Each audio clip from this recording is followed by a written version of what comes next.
From innocent to eerie. When did your kid make you think you were living in a horror movie? My then 3-year-old had a few gems in his time. He said, "I was so mad at you, I was going to destroy you." Yeah? How so, champ? "I was going to throw you in a volcano." Why didn't ya? "I don't know where a volcano is." "So, we're all good?" "For now, father." And then there was the other one. "Too bad the babysitter died." "No, she didn't, bud. She's just not here today." "Or she's in the freezer," he said while staring at the freezer. "You're pretty creepy sometimes, bud." My kid just smiled. My son tells me stories of scary Uncle Michael in his bedroom at night. He says he's a grey man that looks like his uncle and he climbs on the walls and calls out to him, and one night scary Uncle Michael tried to eat him. Yep, nightmare fuel. My mother died a few weeks ago. I went to her house to get some things and she had a huge collection of stuffed animals that I brought home for the kids. My 5-year-old son and I were awake early about 3 days after her death, and he was playing with the stuffed animals in his room when he came out screaming and crying hysterically. This never happens. He's a very tough boy for 5. Now I was freaked and I asked him what was wrong, and he was legitimately terrified. I'd never seen him like this before or after. He said that one of the stuffed animals had moved. He said he was playing with the other ones, and the little 2-inch beanie stuffed dog moved, turned its head, and looked at him. He said he threw a doll at it, and its face got real mean. He refused to go back into that room or leave my side until I put the stuffed dog in the trash. Not the inside trash or the outside trash near the house, but the dumpster outside of town. I don't believe in ghosts or anything, but carrying that thing out to the trash gave me goosebumps and I felt super freaked out. Yeah, if horror movie logic is anything to go by, I'm sorry to inform you that your days are likely numbered. Your kid will probably survive into adulthood and make a cameo in the sequel as a haunted survivor, or turn into the monster himself though. Good luck! My 3-year-old granddaughter said, "Grandma, I just saw a man with no eyes go upstairs." "Okay, kiddo, Grandma's gonna head the F out. Mummy and Daddy will be home tomorrow and Grandma will never be back. Bye. Bye bye bye bye." It wasn't my kid, but I was working at my job as a liquor store clerk and a parent came in with their kid. The kid started acting a little silly and asked if he could work here. I asked him if he was 18 and out of high school, and he played along for a little while and eventually confessed that he was merely 5. I told him, "Oh, that's okay, champ. Maybe I'll work with you in 13 years. And he looked me up and down and said, "No, you'll be dead by then." I'm not even 30 yet. What does he know? What does he know? The parent apologized, but it still rattled me just a little bit.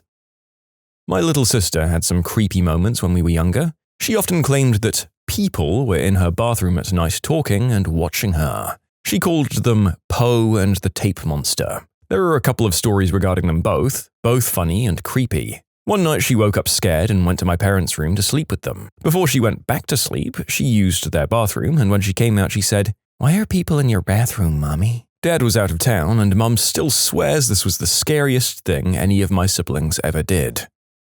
While I was driving my 4-year-old nephew around, he spent a solid few minutes telling me about the dead body he stashed in my trunk. This was a long time ago, and as far as I know, he isn't a serial killer. You've got to admit, right? You checked the trunk. Yep, the second we got to the mall. It's creepy and funny. My youngest once said to me, "I could make 3 baby hands out of your hand meat." My kid keeps talking about the babies in the walls of his bedroom. It's very off-putting. When our little one was 3, she had 2 imaginary friends who lived in the wall. Talk about a creepy thing for a kid to say. We moved and she's grown older. No talk of that kind of stuff anymore. "When I was your age," and then he tells this random story, and then he'll say, "My other mommy before you," and tells another random story. Is our kid reincarnated? My mum loves telling me this story about the time I discovered hypnotism. When I was 4, I found out about it. I don't remember how, but apparently I became fascinated by the idea of having mind control abilities. One day, my mum says my grandpa loaded me into the car after one of our normal grocery store outings, only for him to return an hour later furious. After he calmed down, he told my mum that I refused to stop staring him down in the rearview mirror with a very serious look on my face. He had asked me to stop on several occasions, but said I never really replied. I just kept staring menacingly. Then he said, all of a sudden, I looked into his eyes and said, "Papa, I'm gonna hypnotize you. I'm gonna put my toe in your mouth." My mum said she thought it was funny at the time, but she couldn't laugh because my grandfather was seriously so enraged. I ended up having my grandfather for 16 more years, and he was my best friend. I definitely thought it was more funny than creepy, but when my kid was 2, he was scribbling on a piece of paper and quietly sang, "Scrape, scrape, scrape your eyes today." This reminds me of my daughter. She sometimes sings, "The people on the bus go crunch, crunch, crunch," while she laughs. My 4-year-old kid was on the carpet playing with his cars. "I can't wait to get a new house when this house explodes." I was half listening. Sure, that sounds… Wait, what? "Yeah, when our house explodes, be ready and we'll just run out real fast." And then he turned back to playing with cars like nothing had been said. Thankfully, that was 5 years ago and my house has not exploded. Yet. Just after my little brother was born, my 3-year-old sister and I were talking about what not to do around the baby. Things like not leaving small toys out or throwing balls around him. After a few minutes, my sister chimed in and said, "You don't cut off lips with a sharp knife." My ex-father-in-law died a couple of years before my daughter was born, so she never met her grandpa. He was known as a pretty funny guy, always quick with a one-liner. As strange as it sounds, there were no pictures of him around until my daughter was about 4 years old, and my ex-mother-in-law set one next to the urn where his ashes were kept. The first time my daughter saw the picture, she pointed to it and said, "That's Grandpa. I like when he looks in my window and makes me laugh. I don't like his friends, though." She had never mentioned this. When I tried to ask her about it, she seemed nonchalant. She's older now and says she doesn't remember, but I'll never forget it. It was a Saturday morning a few years ago, and my wife and I were still in bed, and she was trying to convince me to make pancakes for breakfast. My oldest son, about 6 at the time, came into the room and agreed with her. He then said, "You should make some for Tyler, too." Now, he had never had imaginary friends, and we didn't have anybody in the house or family named Tyler, so I was curious and asked who Tyler was. "Tyler's the man sleeping in my bed." So, turns out a local teenager had gotten real drunk the night before, jumped into the local public swimming pool, got separated from his friends and wandered into my house, thinking it was his friend's place. It was very suburban and all the houses were very similar. He passed out on my son's bed in his wet chlorinated clothes. My son thought this was fine and went downstairs to watch TV in the living room until he fell asleep on the couch, which was apparently the height of awesome for a 6-year-old. We called the cops. He was incredibly embarrassed, apologetic, and still quite drunk, and they came and took him home. Oh God! That is a horrifying wake-up call to your home security, isn't it? I never locked my door in my apartment block until one day I woke up to a drunk asleep on my couch. I don't know how they got in through the locked door to the block, though. I'll never know. Check and double-check the locks every night now. Your son seems super chill. My kid asked me, "How come you're not waking up tomorrow?" "Do you feel like burning?" asked my little girl neighbor. My son was about 3 at the time, kept refusing to go downstairs as that's where the Angel Man was, and Angel Man apparently wanted to hurt the family. We actually had a 6-foot-tall concrete angel in our basement for years. It was a family heirloom. It was painted, but the paint was all faded and peeling. I don't think a horror movie prop designer could have made something creepier if he tried. And our basement was an unfinished brick and rough concrete floor basement in a 104-year-old farmhouse. It leaked and was damp all the time. A little girl in my son's kindergarten class told me she lives across the street from a cemetery. I asked her if it was spooky to live that close to a graveyard, and she said very matter-of-factly, "Not during the day, but at night they all walk up to our windows and scream." I grew up across the street from a cemetery. My little sister told us when she was in kindergarten or 1st grade that she couldn't bathe by herself because the ghost comes and makes the water icy cold when nobody else was around. A year ago, my daughter was having night terrors. She was 4 at the time. She'd wake up screaming every night at around 3 a.m. My wife and I would go stay with her until she fell back asleep. We assumed she was just having nightmares, but one morning she told me that she was afraid because there was a man in her closet that doesn't have a head who keeps waking her up. I have this awesome video of my son Billy. He was maybe 2 or 3 at the time. He was taking a quarter and trying to put it in the slot just above the door handle of the closed closet. He kept repeating, "Billy, pay the lady. I pay her." When I asked what he was doing, he responded, "I have to pay the lady in the closet." I asked him why there was a lady in the closet, and he said, "She lives there. I pay her."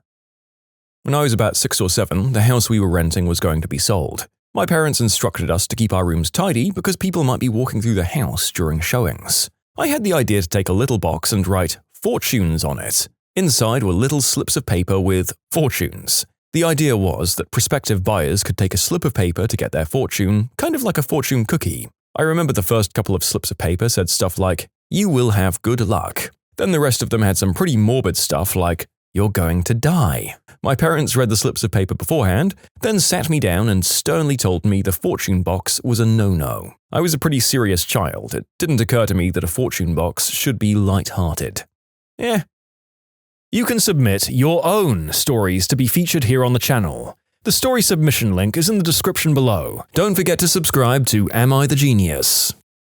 My colleague has 2 sons, and the younger one started to have these terrible nightmares where he was being chased by someone with a huge knife and who wants to murder him and all the other kids. He would, as you can imagine, wake up screaming and refusing to go back to sleep.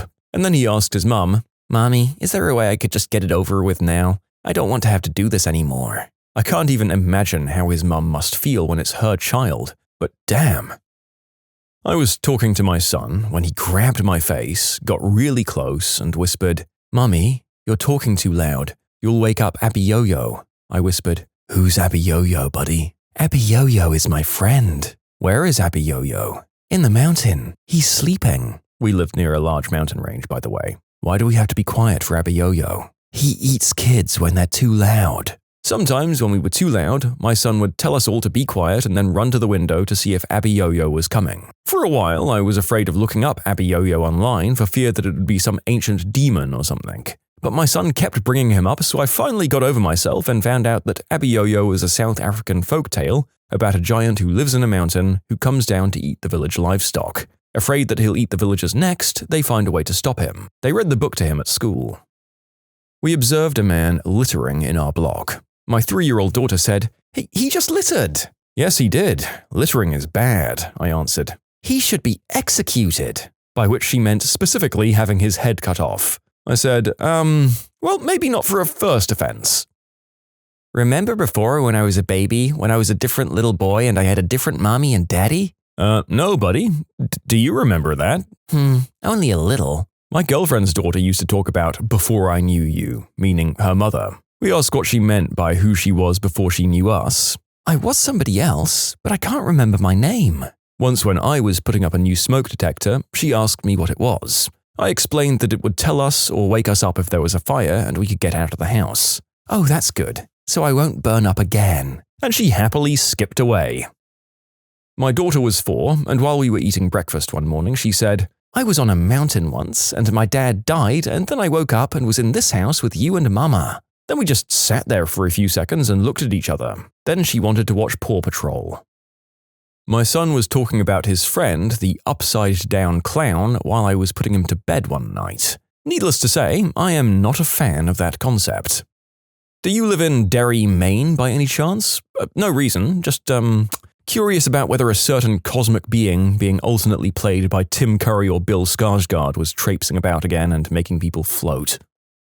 My 5-year-old daughter is trying to process the knowledge that everyone dies, so she tends to casually drop stuff about me dying into normal conversation. I know this is her age-appropriate way of trying to process the concept of mortality, but it's so unbelievably ominous and it comes out of nowhere. "I like your dress, Mommy, but you won't be able to wear it when you're dead." "I love you, Mom, but I'll miss you so much when you're dead." She also once dropped an absolutely terrifying comment about snuggling me when I'm dead. By the way, I'm 28, which in her mind is unbelievably ancient. So to her, I'm practically at death's door. Playing on the floor with my son. He's 2. We put pillows on the floor. We're pretending to go night-night and sleep. He takes my pillow away from me, stands above my head, looks down and says, "Bye-bye," and places the pillow over my face. My son, when he's 3, told me he had a cloud sister with black eyes and teeth, but she was nice. That freaked me the heck out. While babysitting, the kid would tell me to turn the rocking chair around because she didn't want the person staring at her when she was sleeping. I'd do it, and the next day the rocking chair would be facing forward again. What I've been told I said to my parents when I was a kid. Apparently I always used to insist that I was a little boy named Chris, even though I'm female and my name definitely isn't Chris. I insisted on this repeatedly as soon as I was able to speak, and I'd break down crying from frustration if I was told I wasn't. I also regularly told my parents that I missed my real family and that they'd died in a car accident, and I wanted to go to heaven to see them. Extra weird because my family isn't religious and we hadn't discussed any concept of heaven prior to this. It left my mum worrying that she had a kid with, well, some real worrying tendencies on more than one occasion. After a while, my parents convinced me to stop saying I was a boy named Chris and instead that I was pretending to be one. But that just resulted in me once telling my mum that I liked pretending to be Chris, but that I got scared when I did because there was always so much blood. My mum asked me if I meant ketchup, and I looked at her like she was an idiot and said, "No, Mum, it's blood," and then refused to talk about it again. This spanned from around when I first started speaking coherently, through kindergarten or so. I've got no memory of it except that I remember really wishing I was a boy named Chris and feeling like something wasn't how it should be with me up until around 2nd or 3rd grade, and then it just sort of faded away. A kid I had as a patient many years ago. Right after high school, I got a job as an orderly at a rehabilitation hospital. I was 18 and about as green as grass. Most of the patients were paralyzed, some paraplegics, some quadriplegics, and some hemiplegics, which is like stroke victims. There were also some brain-damaged people there. One of the most seriously injured cases was a teenager who we'll call Joe, who had been in a motorcycle wreck and had not been wearing a helmet. He hit a curb and suffered a severe head injury. His family, especially his mother, were convinced Joe could communicate, but none of the staff believed them. He was racked with spasms and never looked at people, but he always looked around the room randomly. When he vocalized it, it just sounded like a bizarre moaning without any form or rhythm. It was the privately expressed view of all the staff members that he wasn't in there, like that he was too severely brain damaged to know what was going on around him. I thought other staff members were way too casual in the way they talked about Joe rather than to Joe when they were providing his care. Although he breathed on his own, he was on Unit 1, the unit with all the severely injured quads who were on respirators. His mother insisted on holding a bedside birthday party for him on the unit, complete with cake, party hats, and other stuff. We all thought it seemed like a bit of a cruel charade, but we were ordered to attend it, and we did so. We sang Happy Birthday, his mother fed him cake. He didn't seem to chew it, but he did still seem to swallow. It was sad, and it made me a little angry that the family couldn't accept what was the obvious truth, that he was alive but not cognizant. I worked the 3 to 11 shift, and as an orderly, my main duty was turning the patients. Another strong young orderly and I went from unit to unit, turning patients from one side to the other to avoid bed sores. When we were leaving Unit 1, I thought I heard whispering coming from the direction of Joe's bed. I walked closer in the dimly lit room, and I could hear the very low strains of the Happy Birthday song. Joe was whistling, sort of tunefully hissing, very softly. From that moment on, I addressed Joe as Mr. Smith, and was very careful to speak directly to him with respect. He still didn't seem to be in there, but I wasn't taking any chances. I think the macabre thought that he might be conscious and aware frightened people, and that's why they treated him as an object rather than as a person. When I was 16 and my younger brother was 9, he once said with a dead straight face, and I quote, "If I was to murder you in your sleep, no one would know or say it was me because I'm just a kid, and kids can't kill people." I had to sleep with one eye open after that. I think maybe I have to sleep with one eye open around all kids forever now. Sorry, future kiddos, there's a reason Daddy is just permanently tired and wary of you all the time. You freaky, murderous little jerks. Happened just this week after I had a small procedure at my doctor's office. My 2.5-year-old was doing a checkup on me with his little doctor's kit, and I made a joke asking if I was going to live, and he said, "No, Mom, die." Oh, alright then. My ex-wife's nephew started talking about the monster that came to his room at night. He wasn't scared of the monster, but said she was a woman, knew his name, and said nice things to him. A couple of years after he started talking about her, he found an old picture album he'd never seen and was flipping through it on the floor. He flipped a page and jumped up, pointing at the album. "That's her. She's the monster." It was a picture of his Romanian great-grandmother who had died 30 years before he was born. I, as a 5-year-old child, told my parents I didn't sleep in my bed because of the old lady. Nearly every morning they'd find me asleep in my closet. They didn't think too much of it until other people would come stay with us and mention they saw an old lady standing over them when they woke up in the middle of the night. This happened to a good 3 visitors in that same room and bed, and all of them refused to step foot in that room again. My 5-year-old was speculating that the tooth fairy probably takes the teeth to put in her own mouth so that she has millions of teeth in there. Yikes. My eldest son, who was maybe 2.5 at the time, spent an entire morning saying in a sing-song voice, it's coming, ba-dump, dump, dump. I'll say it was funny for minutes 1 through 3, and then irritating minutes for 4 through 15. Ignoring him until minute 30, and then it just got creepier and creepier. I was playing Got Your Nose with my 2-year-old daughter, and the power went out. The whole house was pitch black. The kid then says to me, Uncle Alan, did you take my eyes? Ex-cons. What's the saddest thing you've seen in prison? As a kid, I went to juvie, or kid jail, for accidentally setting some woods on fire. It was a bonfire out of control situation.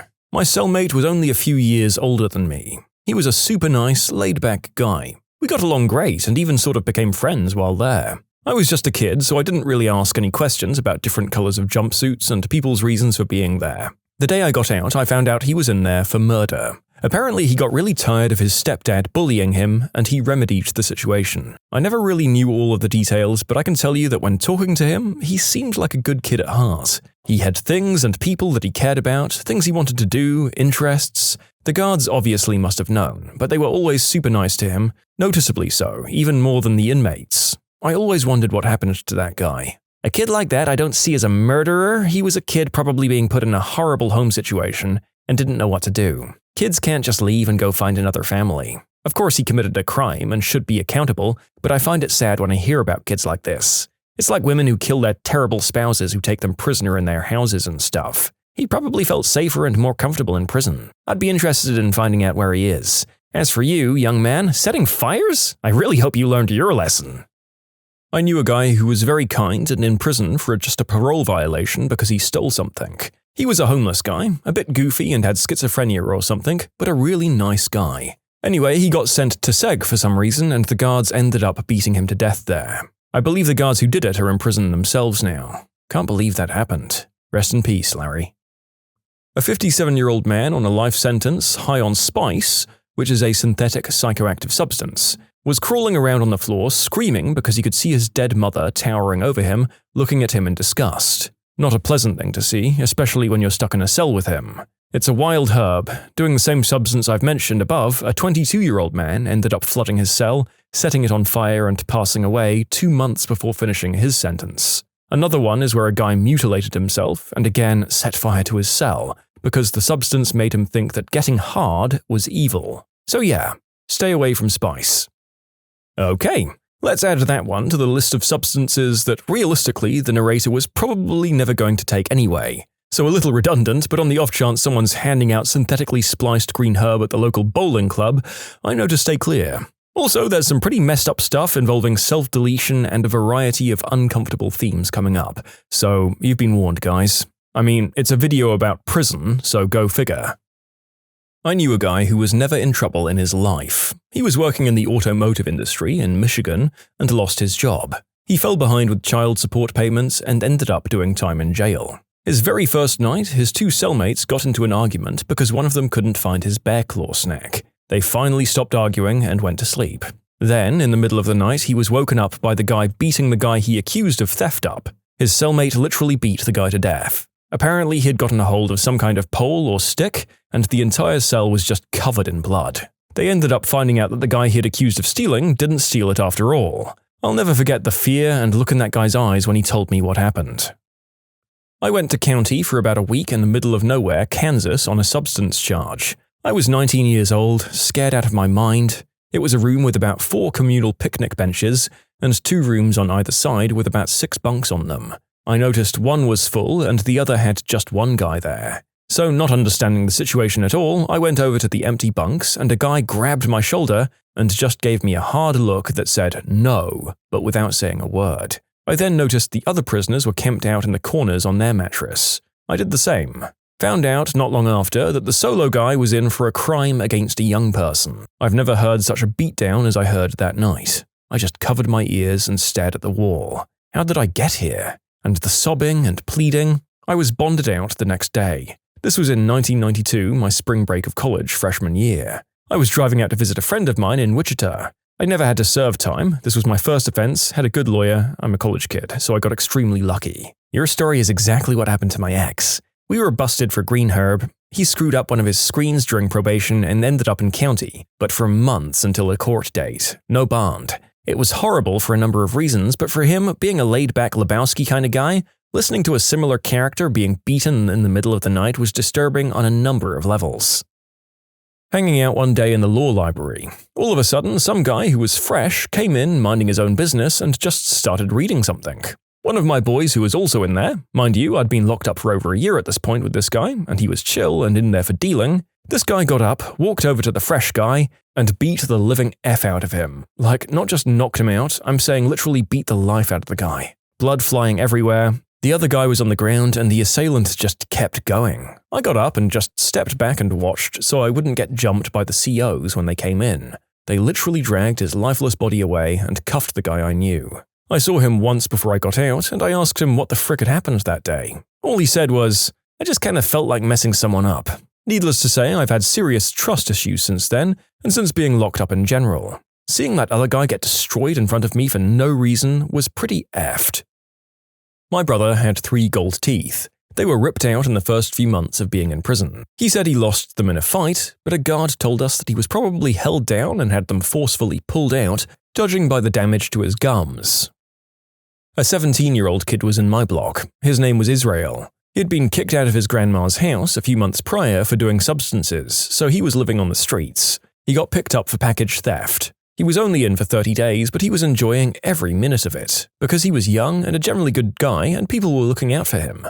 I taught him how to play spades. At the end of the 30 days, he didn't want to get out. He didn't want to go back to life on the street with no food. He was planning on doing something to get himself back in there, but I tried convincing him that's not where he wanted to be. I told him he needed to go talk with his grandma, quit doing substances, and try to get a job to help pay her bills and keep him out of trouble so he could get his own place sometime soon. I mean, he heard me, but I doubt he was listening. If I had to guess, he probably got himself locked up again, but I sure hope not. There was a guy whose girlfriend broke up with him while he was inside. So just before he walked out to lunch, he made incisions and ended things. His cellmate had to explain to the officer that he didn't do it, the guy did it to himself.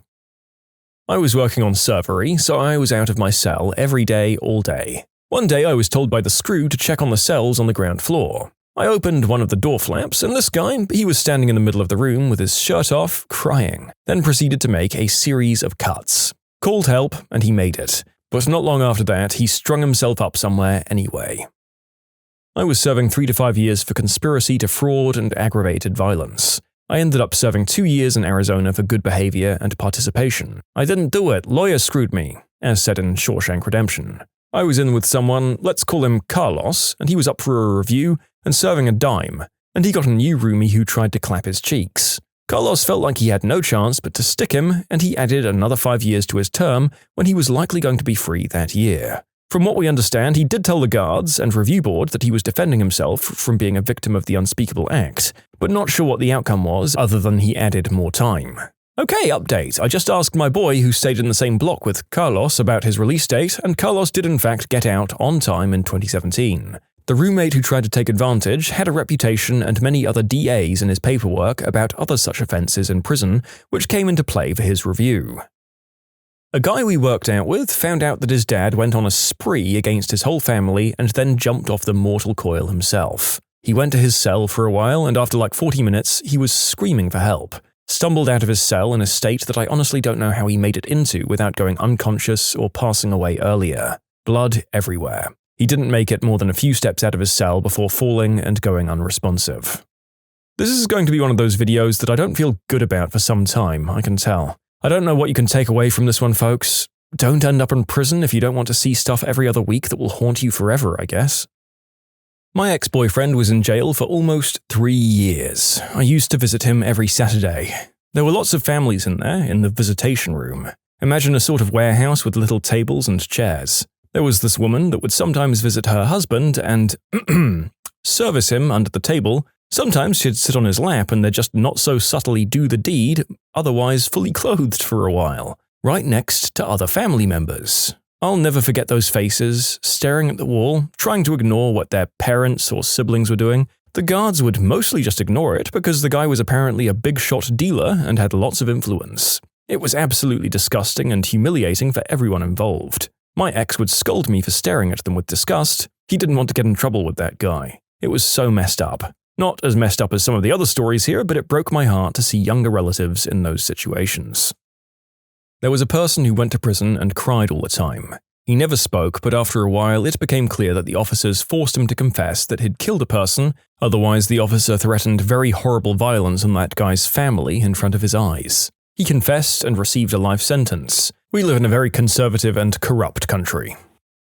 You can submit your own stories to be featured here on the channel. The story submission link is in the description below. And if you want to listen to some vibey music in the background, check out easymode, also linked below, and subscribe. Did my time from 2018 to 22. Being Asian, it's so few of us on certain yards, and I ended up being cellmates with the only other Vietnamese guy on the yard. He was a lifer who was never going home and took me in like a little brother. I usually get a mail from family, but this one time I saw the letter and it was for him. Excitedly handing him the letter, he was in shock that it was for him. As he read the letter, his face said it all, and it was clear that it wasn't a good one. He later tells me that he'd reached out to his uncle to see his mum and dad's whereabouts because they're in Vietnam. His uncle told him to drop dead, how embarrassing he was to the family, they brought him to the US just to F up his life, and that he should never contact them again unless he's getting released. This guy barely spoke any English and overall was a good guy who made one grave mistake. He had a huge substance addiction that I overlooked until it got out of hand. During count time, we'd have to stand up and show our ID to the COs who were making their rounds. My cellmate would tell me when he's going to load up and shoot up the stuff we had, and I had no problem with it because I'm not one to judge, and this is how it is in prison. As long as I know you're not snooping through my personal belongings, you're respectful to the house and not tampering with my hygiene, everything's good. But this time, as he got squared away, he didn't clean up, and I'd already dozed off before count time happened. 4 to 5 loud knocks and I'm woken up for count time. I jump off the rack and notice my cellmate was literally slumped over the stool, like how you see homeless people who are strung out on smack. The COs know exactly what's going on, but would rather look the other way than typing up a 115 disciplinary report. Anyways, I look over at our table and there it was. The stuff he was taking as well as all the equipment to do so, syringe, cotton, ball and spoon. That alone can land you 5 to 10 extra years in prison, plus dead time in the SHU. After that, I tried explaining to him if he doesn't clean up his act, then I'm going to have to move out of the cell. I want to make it home, and he couldn't let go. Fast forward 2 to 3 months later, friends on the yard are telling me how my ex-cellmate is very sad and hasn't been acting the same since I left the cell. At the time, he had no family support, letters or phone calls, so I'd taken him in, took care of him and let him talk to my mum on the phone, because we're from the same area and Vietnamese. Also that he could have some sense of family. COVID-19 struck the world, and inside prison was an absolute hellhole. We went 4 to 5 months of straight lockdown, no phone calls or mail coming in or out. No clue what's going on, all because the COs are all afraid, calling off work and refusing to take the vaccination. Some were, some weren't. Long story short, my cellmate ended up being patient 0 and had COVID first on the yard. He was completely isolated in a different unit alone with other people who also caught the virus. Typical day in the prison compound, an alarm goes off while we're all in lockdown. Everyone thinks it's a fight breaking out in a different unit. 3 to 4 hours later, a CO comes up to my cell, and I'm thinking it's a cell extraction and I brace myself to get raided. He pulls me out and tells me that my ex-cellmate was found dead. He braided up the bed sheets, looped it between the AC unit, dropped to his knees and started spinning, and eventually passed. My heart broke in half and I cried in the cell. Of course, some people in prison are pieces of crap and made fun of the matter, and I ended up smashing this guy at our break room for making fun of my cellmate's self-deletion, and I ended up with 6 months in the SHU along with extra time for inciting a riot. Additional year along with the dead time of 6 months. I found out that they resuscitated him back to life. He was dead for about 25 minutes and is now in a medical yard that has him on life support for the past 2 years. The state can't pull the plug unless the family gives permission to kill off their loved ones, but they tried to get in contact with him. Too little too late. I pray for his soul and his family's well-being till this day. Rest easy, brother. Life after death will be graceful and may you be reunited with your family when the time comes. I'm an ex-CEO. I had an inmate who got some bad news in the form of his mother passing right as it turned Christmas Day. It was midnight and we wouldn't be serving chow for a good long while, and the day rooms were clear of all inmates, so it was a tad odd to have to escort a guy down to the lieutenant's office. I was dismissed as soon as we arrived, and he was sent back alone. This guy was a troublemaker, always acting disrespectful to both us and the other inmates. When he returned, I figured I was going to have hell putting him back in. Instead, he calmly walked back to his cell, never said a word, and didn't even look around. We checked on him multiple times and nothing happened on my shift. Found out when I came back in the next day that he'd finished things in his cell with a towel as a rope while his cellie was at rec and the officers were busy in another wing. I remember the worst part was getting the call to escort him down, because when they called, it had just turned from Christmas Eve to Christmas Day. So for Christmas, he got another night in prison and lost his mother. Had a stint in juvie back during COVID. A 13-year-old girl was the only other person I could talk to since her intake day was the same as mine. Social distancing BS. My God, her story was intense. But to cut it short, she was in there because of a brutal fight with her junkie mum. She had two choices: lose her only family member to jail and have to go into foster care, or lie and take the fault so she'd be the one locked up. It genuinely almost brought me to tears. Well, yeah, that girl was better than either of her parents deserved, obviously. I'm 100% certain that her mother was in no way grateful for the second chance she got either. There was a guy on the yard convinced he was going to be transformed into a chicken for his crimes later in life. Crazy, really? I worked in a prison for about 2 years as an administrator. A lot of sad stuff happens all the time. Many times the inmates' family visits turn out into a big shouting event, and the inmate goes back to their room feeling depressed because that was the first time in months they'd seen their family. There was one time where a guy was waiting for his mother and sister to visit him. The family had booked half-an-hour time slot and the guy was in the waiting room. But they never turned up. I actually saw tears in his eyes as the visiting hours were over and he was told to go back. Our prison also conducts GCSE English and math classes for inmates. One of the inmates had been doing a lot of revision and preparing for his GCSEs for almost a year, I assume. On the day of his exam, he heard that his partner had decided he didn't want to be alive anymore and he was in too much unbearable grief to sit in the exam. He lost his partner, missed his chance to appear in the exam, and lost a bit of his mind as well. There are countless small stories that I've seen, which is extremely sad. And when I tell people about these events, there's very little sympathy towards the inmates. Two things. There was an old Italian man, transitioned from cane to wheelchair in the 4 years that I was there. Hunched over, palsy, half-blind, had BOP paid inmate caretakers to watch over him. Yep, that's a thing in federal prison. It's not inhumane, it's one of the best paying jobs you can have, actually. He was in his early 90s and dying from cancer. The feds would not grant compassionate leave because he'd been an important capo in the mafioso back in the late 70s. And no, I don't remember his name. Then there was this guy, maybe early 30s, probably high-functioning autistic. No friends, because prison is hell if you don't have at least one person to hang with. He spent all of his time listening to Catholic masses on the radio, and all of his free time either walking in the track or in the leisure library, still on the radio all the time. During visitations, his mother, who came every time as far as we could figure out, would pet him, literally pet him, stroking his arm or hair or back. You could tell it was very comforting for both of them. Kinda jealous sometimes because that sort of contact wasn't permitted except the guards looked the other way for this guy. We all knew he was in there for some pretty horrific crimes, but it wasn't the sort of place some of the others here are writing about, and even if it was, even lower on that totem pole is those who prey on the helpless. And man, was this guy ever helpless. No one felt anything more than pity for him. I wasn't exactly in prison, it was the county jail. I used to have a bit of a drinking problem and landed a DUI. It was a rural-ish Wisconsin county, so like 90% of all the inmates were drunks. One guy we had in there for his 4th OWI, but he had been sober for 20 years. He got it because he had throat cancer and he was spaced out on his pain meds when he got pulled over. The cancer had eaten his larynx away, and he had to use one of those electronic wand voice boxes to talk. There was some mess-up involving the paperwork for his cancer meds, so the idiot in charge of the block wouldn't let him have any of them for the first few days. This guy was throwing up all over the place, and the rest of us inmates had to take care of him and clean up after him.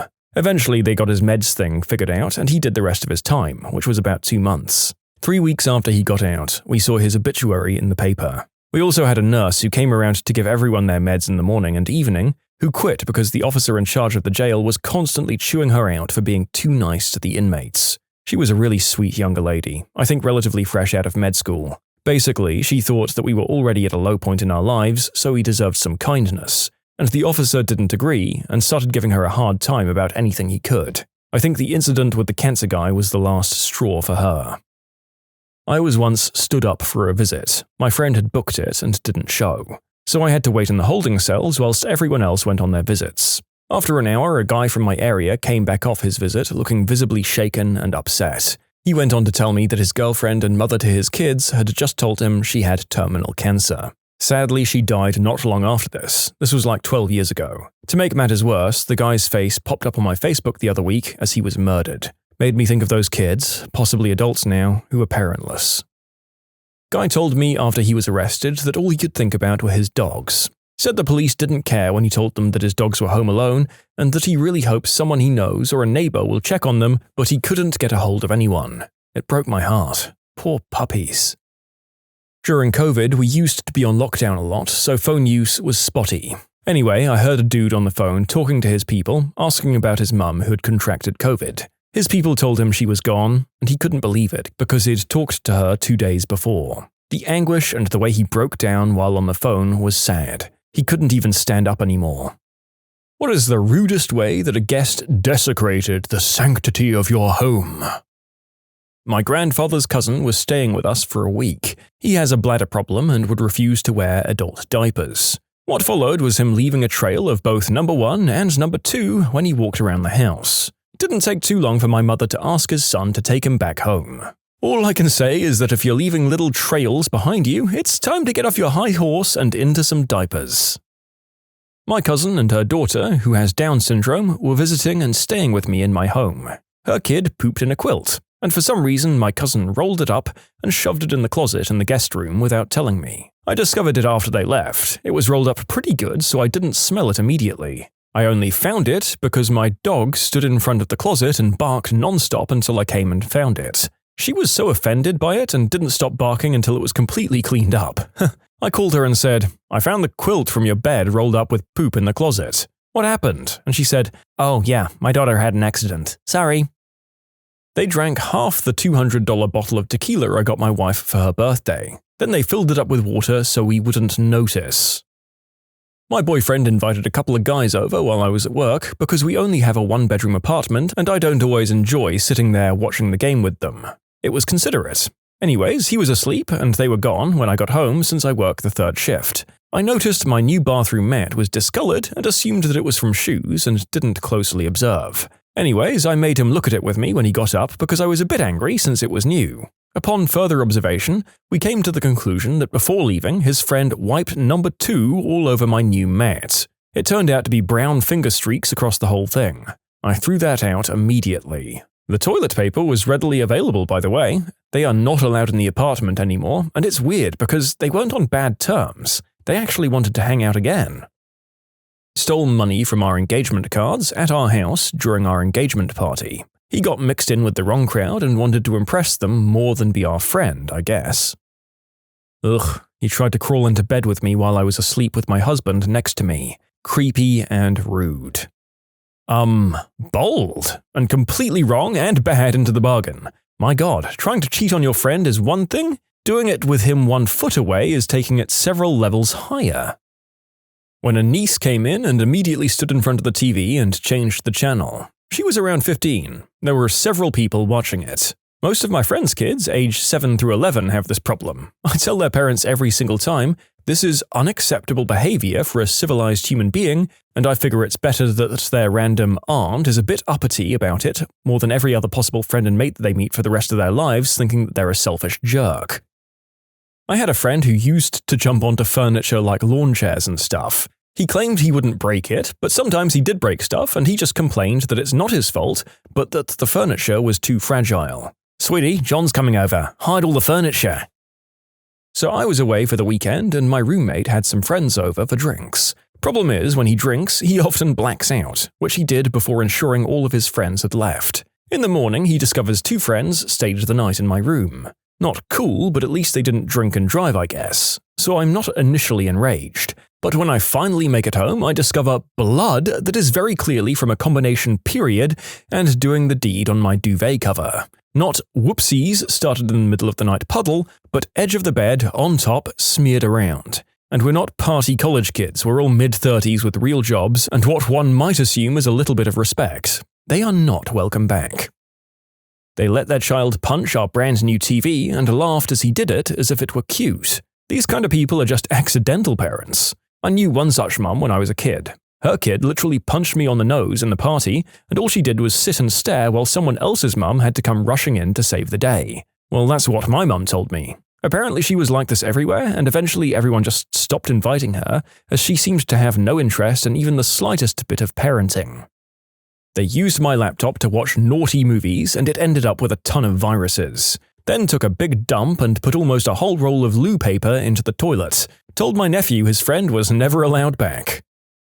They stole $70, shot up some crystal in my bathroom, dropped lit cigarettes on my carpet, and tried to justify it by saying they cleaned my sink.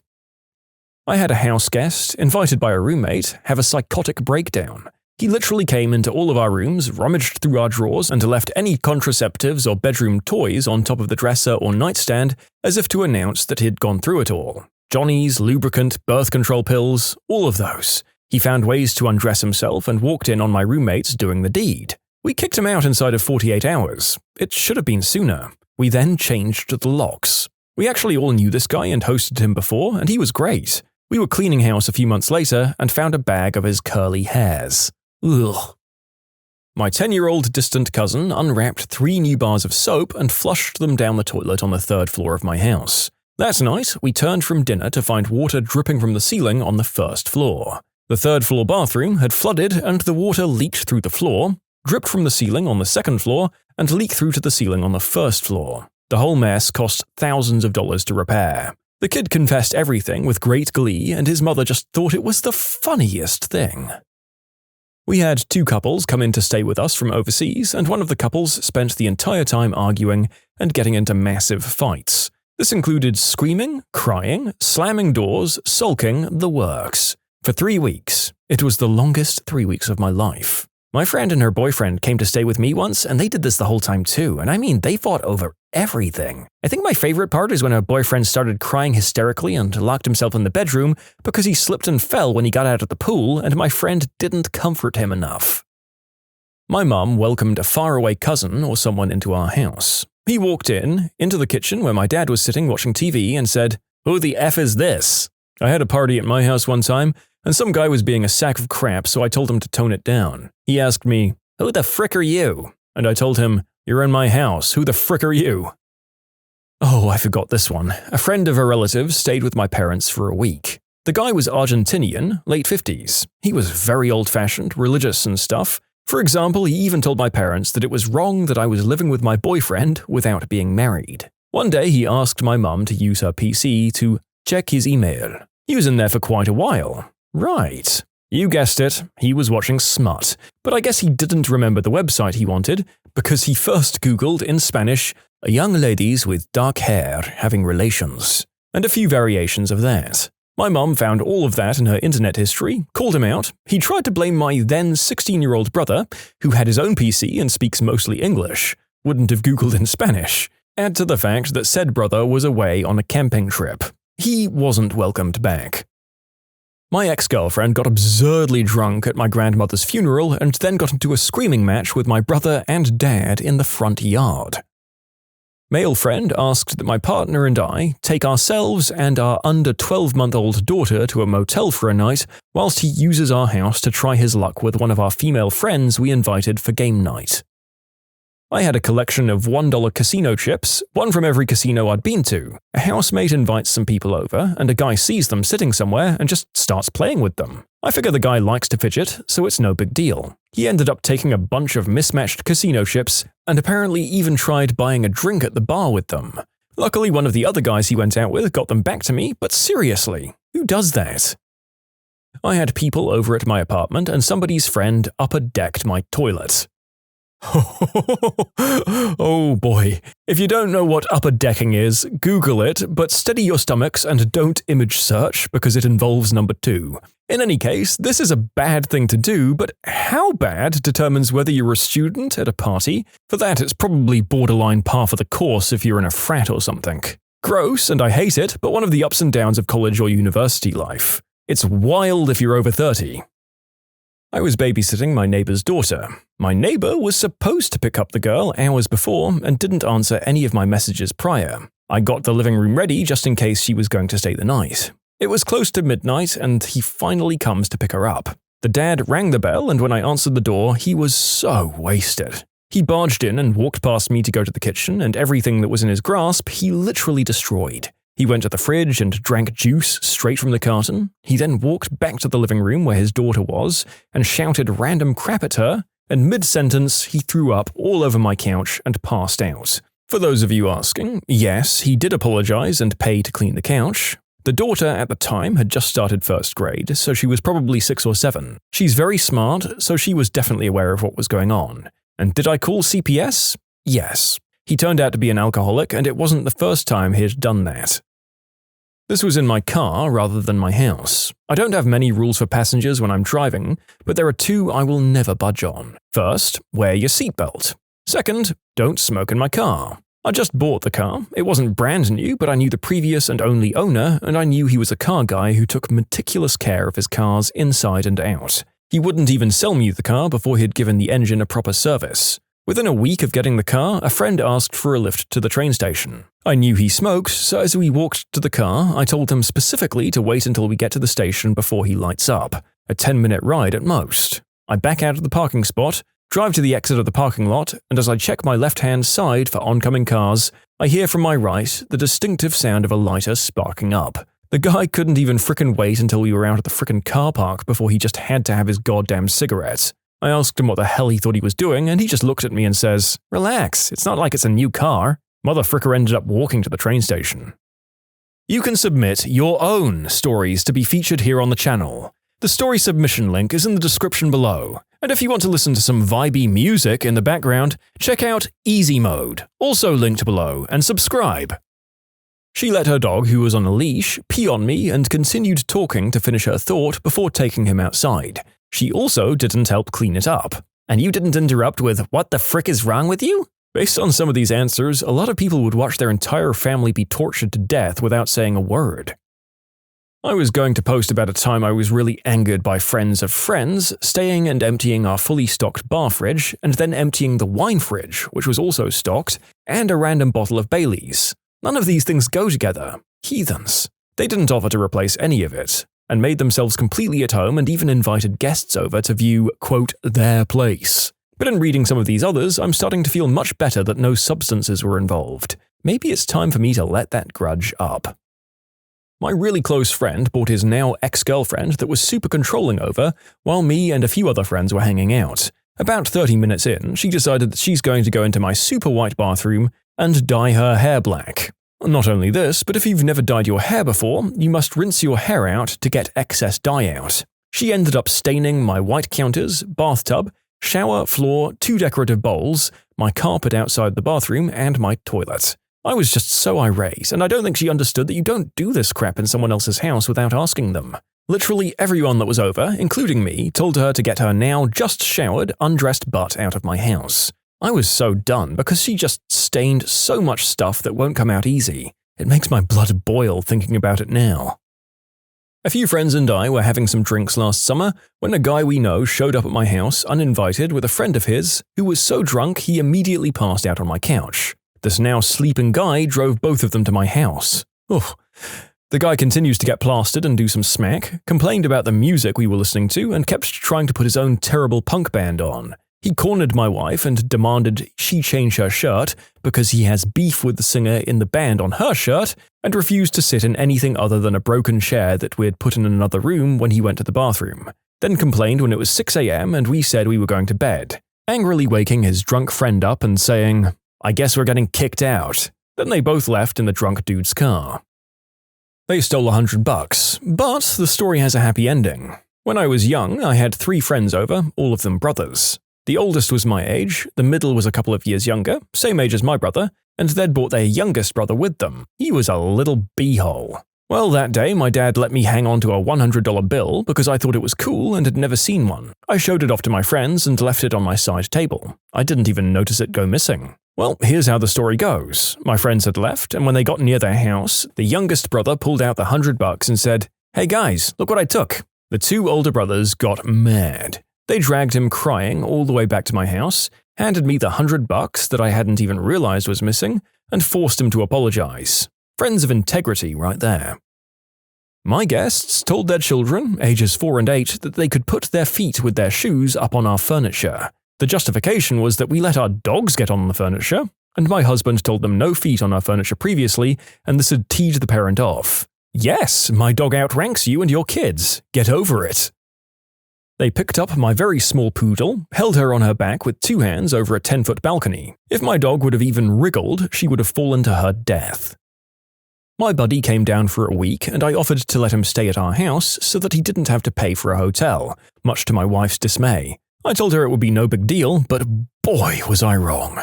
At dinner the second night, he spilled beer all over my carpet, and his only pair of pants. Seriously, what grown man only brings 1 pair of pants on a trip?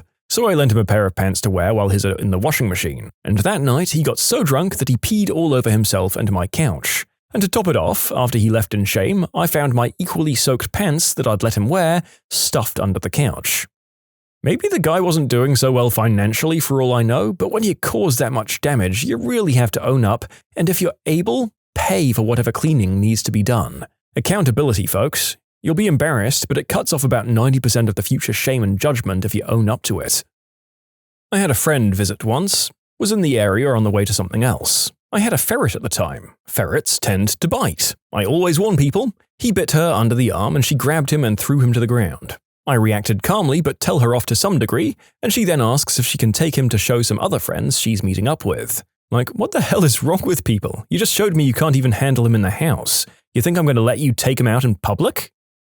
We had a party at our house. The guests ended up using the bathroom in our bedroom as well because of lines to the guest toilet. We've had one of those only attached to the wall and no legs to support sinks on top of a long, slim shelf kind of thing.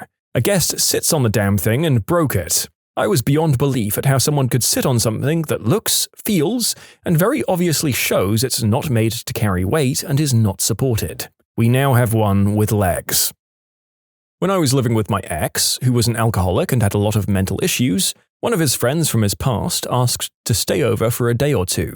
They drank.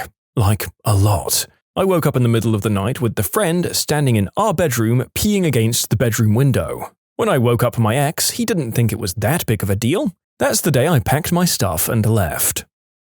Kid tried to cut my birthday cake and open my presents. The kid was 8 and I was 6. The whole time his mum was laughing like it was some joke. I was frickin' mad. I looked at the mum and she was like, "Oh, Jonathan, don't do that, sweetie." And this frickin' kid kept going. I grabbed him and the mother effer was fighting me to open my presents. I'm not even exaggerating. He just had to see what was inside. He then tried to cut my cake and told his mum to get the knife because he was ready to cut the cake. What annoyed me the most was that none of the parents did anything. My mum was in the kitchen, so she couldn't see what was happening. They all just sat there watching it happen. It was only after I was like, "F this, I'm done, I don't care anymore, it's ruined," did my aunt do something. She didn't see it happening earlier either because she was helping my mum. Mum's cousin visited with a friend. Cousin and friend were early 20s, old enough to be decent house guests. Mum ordered takeaway for the adults and put fish fingers and chips in the oven for us kids. Before the takeaway turned up, the guests decided they were hungry and ate the fish fingers without telling anyone. Mum opened the oven to find a tray of chips and an empty tray where the fish fingers would have been, and had to put on more so that the kids wouldn't go hungry. It seems small now, but who the heck eats a child's dinner when theirs is less than 10 minutes away? A friend of mine demanded that my dad give her his iPhone charger. Not to borrow, to keep. He politely declined and she huffed out, muttering about how he was too old for an iPhone anyway. He was 49 at the time. She now wonders why he doesn't talk to her. Came over for lunch, assumed they'd be spending the night at my place, and got mad when I told them that the invitation was for lunch only. Ah, family. Not in my house, but my uncle's. My brother and his now ex-girlfriend were over at my uncle's house watching a movie. From what I was told, my brother had his girlfriend laying down on his lap and he was plucking her armpit hair out and putting it on the couch. Not frickin' flushing the goddamn toilet. Insisted on making dinner, burned the steaks. Insisted on making hamburgers. I told him I didn't like onions, so made the hamburgers with chunks of onions. I tried to eat one, but chunks of raw onions is not something I want to eat. He made beans in a crock pot but didn't refrigerate them overnight. Just left them out in the crock pot, plugged it in the next morning and let them cook all day the second day. Claimed if there was any bacteria in there, cooking killed it all. Repeated for a week. My spouse and I ate the beans the first night and refused any leftovers. We had record heat for days on end, so we ran the air conditioning. He would not quite shut the door to the outside, leaving a small crack to let the cool air out and his smoking in. Every time I passed by, I'd shut the door until it latched. And worse, we had indoor-only cats, and they'd occasionally escape because he couldn't understand that the door needed to stay shut. He left open potato chip bags in the pantry, and it wasn't any one thing, although food poisoning and endangering the cats was pretty close. It was the conglomeration of a lot of little things. This girl I hadn't seen in years showing up to my parents' house unannounced. I was so happy to see her. So she came home with me and we ate dinner and caught up on life. She stayed the night since it's so late. And the next day she confessed she was just released from jail and had nowhere to go. We tried getting rid of her for weeks. Then one day we stopped in Walgreens for something and she stole stuff. After that, my grandpa told her to offer favors to a trucker if she had to, but she was leaving no matter what. I dropped her off at the train station, and she called me 20 minutes later, but I refused to answer. Haven't heard from her since. What's the worst case of rich brat syndrome that you've ever seen? I worked as a bouncer at a high-end nightclub. The biggest moron of a rich kid, straight out of Malibu's Most Wanted, gets a VIP booth and bottle service, racks up a massive bill trying to act like a baller. His credit card gets denied and he has to call his dad to come down at 1:30 a.m. because he can't order any more bottles. His dad comes down in his pajamas, obviously ashamed and furious at this D-bag of a kid, ends up embarrassing the crap out of him in front of his whole group of friends. He takes the kid's keys and is about to leave when the kid makes some crappy comment and goes back into the club. The dad's about to walk away after he apologizes for his son when we offer to drag him out the rough way. Dad smiles and accepts. That kid hit every door and every step on the way out. That was one of my most satisfying experiences working at that club. Don't know if this qualifies as rich kid syndrome, but when I got out of the Navy, I decided to use my GI Bill at one of the Penn State satellites. I was sitting in the cafeteria drinking coffee and typing up a paper when a girl sits down across from me and opens up her backpack. She pulls out a sandwich bag and looks at it in disgust and then looks me dead in the eye and says, "I don't even know why I bother. My mother never cuts off the crust." I let out one of those high-pitched, short laughs like, "Is this girl for real?" And oblivious to the tone of it, she says, "I know, right?" Then asks me if I want it. I looked around thinking I was getting pranked or something because this crap is too stereotypical to be real, and I just assumed I was being filmed. She shook it at me and gave me a, "Well, look." So I said, "Screw it," and took the sandwich. She then pulled out her student ID card and brought a crap ton of French fries. That sandwich was awesome. I think the bread was homemade and it was stacked like a dagwood. It had all kinds of expensive-looking meats and Dijon mustard, serious gourmet stuff. I know this girl's mother will never see this, but I just want to say someone appreciated that sandwich. A 12-year-old family friend got an iPhone XS for his birthday, then deliberately shattered his iPhone 8. In high school, a kid was bragging that he got in his third fender bender in his old car. It was only 3 years old. His parents had given him that, but he hated it, so his parents were buying him an entirely new, current-year car to incentivize him to drive better. Ugh. I need to say first off the bat that this is about my best friend, and she is the best person I know. Like, not normally rich brat or anything like that. I was complaining about how I was short on money one month, I just couldn't go out to eat, because I had to pay rent and pay for tag renewal all in the same paycheck. She looked at me super seriously and was like, "Oh, don't worry, they send you the tags in the mail for free." And after a long discussion, she learned that in fact, her mum had been paying for her new tags every year. Yeah, there are entitled rich kids who decide that mummy and daddy's money makes them better than everyone else, and then there are people like this. Not especially mean or bad, and from your testimony, really nice. Just a bit sheltered from some of the aspects of the world by it all. Bless them. Hopefully they use all that privilege to make a positive difference in the world. Oh, this one wasn't too bad, and it is a bit funny as well. I became friends with a kid whose family was really well off. He was a nice bloke, but a bit sheltered, and university was the first time he really had any independence. But he had very little sense of what the value of $1 really was, since his folks got him what he usually wanted, compared to what normal people would spend. There was one particular time he wanted us to eat at a restaurant, and he assured us, "It's really good." So we all rocked up to this place, and the price for main courses started at $40 to $60, which, as poor uni students, we couldn't afford. But when he realized this, he was so embarrassed he got his folks to pay for it. He's finally wised up a few years later once he got more independence away from his family and made his own money. He remains one of the best guys I know. My mum's friend used to buy new clothes each season and throw out the old ones. She had to be taught by her husband to save them for the next year. This was way back in the 50s. Her family was very rich, and he was just a normal guy. Worked with this kid who was a good guy but completely disconnected from financial reality for most people. He'd just moved out west from another state and was trying to get on like a normal adult. He went to buy a new car and was shocked that they couldn't just bill his dad for it since they didn't know him. He ordered a bottle of wine at a restaurant and the sommelier said, "Certainly, sir." Then the sommelier whispered, "Just for your knowledge, sir, the bottle is $700. He looked straight at the guy and asked, "Is that a lot?" The sommelier honestly didn't know how to answer. Good kid, and he got a lot better, but he just didn't know. Once he casually told his mum he needed some help with bills, and she just deposited 20 grand into his bank account. My parents had a dilemma because they both bought each other new Mercedes for Valentine's Day.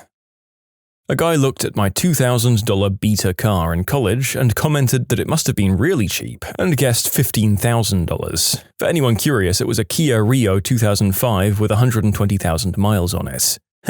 I'd have offered to sell it to him as a demolition car or something for that price. I worked at a Starbucks and we hired a new guy who I was training. At one point, I had to show him how to clean the restrooms. I grabbed the bleach and handed him a pair of gloves, and he looks at me in disgust and says, "We don't have a maid to clean the bathrooms?" He quit the next day. Oh, so many entitled rich kids in my life to choose from. When I was in boarding school, one of my co-boarders handed me some mail saying, "Do you notice anything special about this envelope?" And when I checked it out, I realized his face was on the stamp. He was royalty. Then there was the kid from Taiwan also attending the same boarding school. My advent calendar had little chocolates, his had a remote control car, a Sega Game Gear, and a few other things. Another teenager, age 16, was arguing on the phone to his grandfather that he didn't want a Porsche, he wanted the Ferrari. Went to a destination wedding in Mexico resort. Rich kids rented a golf cart, tore through the streets and flipped the cart, injuring people and causing a huge commotion and traffic jam. A Mexican lady comes out and begins to scold them for their behavior. "You wouldn't act this way at home." And the rich kid responds, "Oh, I promise you, we do." It was the earnestness of his reply that got to me. He really believed he was placating her with that response. There's got to be a German word for something being funny because the other party is aloof to their own behavior. I knew a girl whose allowance was $90 a day. She got into trouble, so they cut it to $90 a week. How old was she? I'm assuming this was high school. How did she manage to spend $30K a year? Well, she was a teenager. She lived in Manhattan, so that explains a little bit at least. One girl from my high school got chest implants for her 18th birthday. Her mum joined her as a mother-daughter bonding activity, followed by the daughter getting a brand new 90 grand Mercedes as a high school graduation gift. Went to high school with this unsufferably spoiled kid. Family had a couch in their home's elevator, and classical European sculpture. This was in the US. The kid talked down to and about the less fortunate on a regular basis, once made fun of me for picking up a coin off the ground. I work for a dentist and her son is a spoiled brat. He was at the office one day because she had to bring him into an appointment later that day. He got bored and went out wandering around some of the local shops. He came back a little while later, and without any preamble, he walked up to her and said, "Give me $80. She asked him what it was for, and he just repeated himself, so she gave it to him. He was 17 at the time of this incident. The father is in the picture, but my boss, the dentist, is the main breadwinner and disciplinarian of the family. The husband is more like another of her children and just works here and there and lives off her money. She tries to act tough and instill certain morals and values in her kids, but then turns around and caves to all of their demands. For example, her twin daughters are going to university next year, and instead of staying in a dorm, they demanded a 2-bedroom, 2-bathroom apartment. They refused to share a bedroom or even a bathroom. At first, she told them absolutely not, but they whined and complained, so she caved. This will be a 2-bed, 2-bathroom apartment in Toronto, by the way, where rent prices are through the roof. My boss is very much about appearances, and from a young age, she got her kid accustomed to a privileged lifestyle. She created monsters. And yes, for those of you writing in, they are totally like Jean-Ralphio and Mona Lisa Saperstein. That family sounds pampered as hell, and I think those kids are gonna be monsters. I shudder at what money is doing to those people, but I do appreciate you pointing out how close they are to the worst people in Pawnee, Indiana. This is pretty tame, but it's what I've got. I used to work as an after-school babysitter for a loaded doctor with a couple of kids. My job was mainly to pick up the younger kid from school and hang out until his parents got home. He was a good kid, but coddled and immature. He was in 5th or 6th grade at this point. Oftentimes, he'd not be at his classroom when I came to get him, and the school campus was huge. Different buildings, courtyards, playgrounds, the works. If he wasn't at his classroom, I had to comb the whole campus, and he was rarely in the same place twice. He had a cell phone, but usually ignored its existence except for playing games on it in the car. The school was in the city, and I had to park on the street. A couple of times I wound up with parking tickets because, despite having stuffed the meter with enough quarters to presumably result in ample time, the search for my charge would take much longer than anticipated. After a point, I mentioned this to him, calmly asking that he respect my time and stay in a set location so that I don't end up with a $25 ticket again. He looked at me with a good-natured shrug and said, "Well, that's not much. You can afford that. Sonny, your parents paid me $140 a week and I was in college. I know you live in a $1.4 million house and your dad buys you an expensive new toy every Sunday, but with the money they're forking over for your education, someone ought to have taught you the value of a dollar bill by now." But honestly, he was a nice kid. They've moved away and I hope he's doing well. You can submit your own stories to be featured here on the channel. The story submission link is in the description below. And if you want to listen to some vibey music in the background, check out easymode, also linked below, and subscribe. This kid in high school was whining, and I mean literally whimpering, that he had to wait something like 6 weeks for his custom-built BMW to come over from Germany. A friend of mine inherited a lot of money, enough to buy a house, and he spent it on 2 cars. A Subaru completely modded to Ken Block's version of it, and some BMW, both of them extremely expensive. We asked him a few months later why he didn't buy a house with it because he still lived with his parents. So he told us he already owned a penthouse, he just didn't want to move yet. I wonder what happens to people like him. Does he sustain his lifestyle? Does he just die off because he did something stupid? I believe somewhere I read a theory that family money usually lasts 3 generations. The first one starts it, the second one maintains it, and the third one blows it.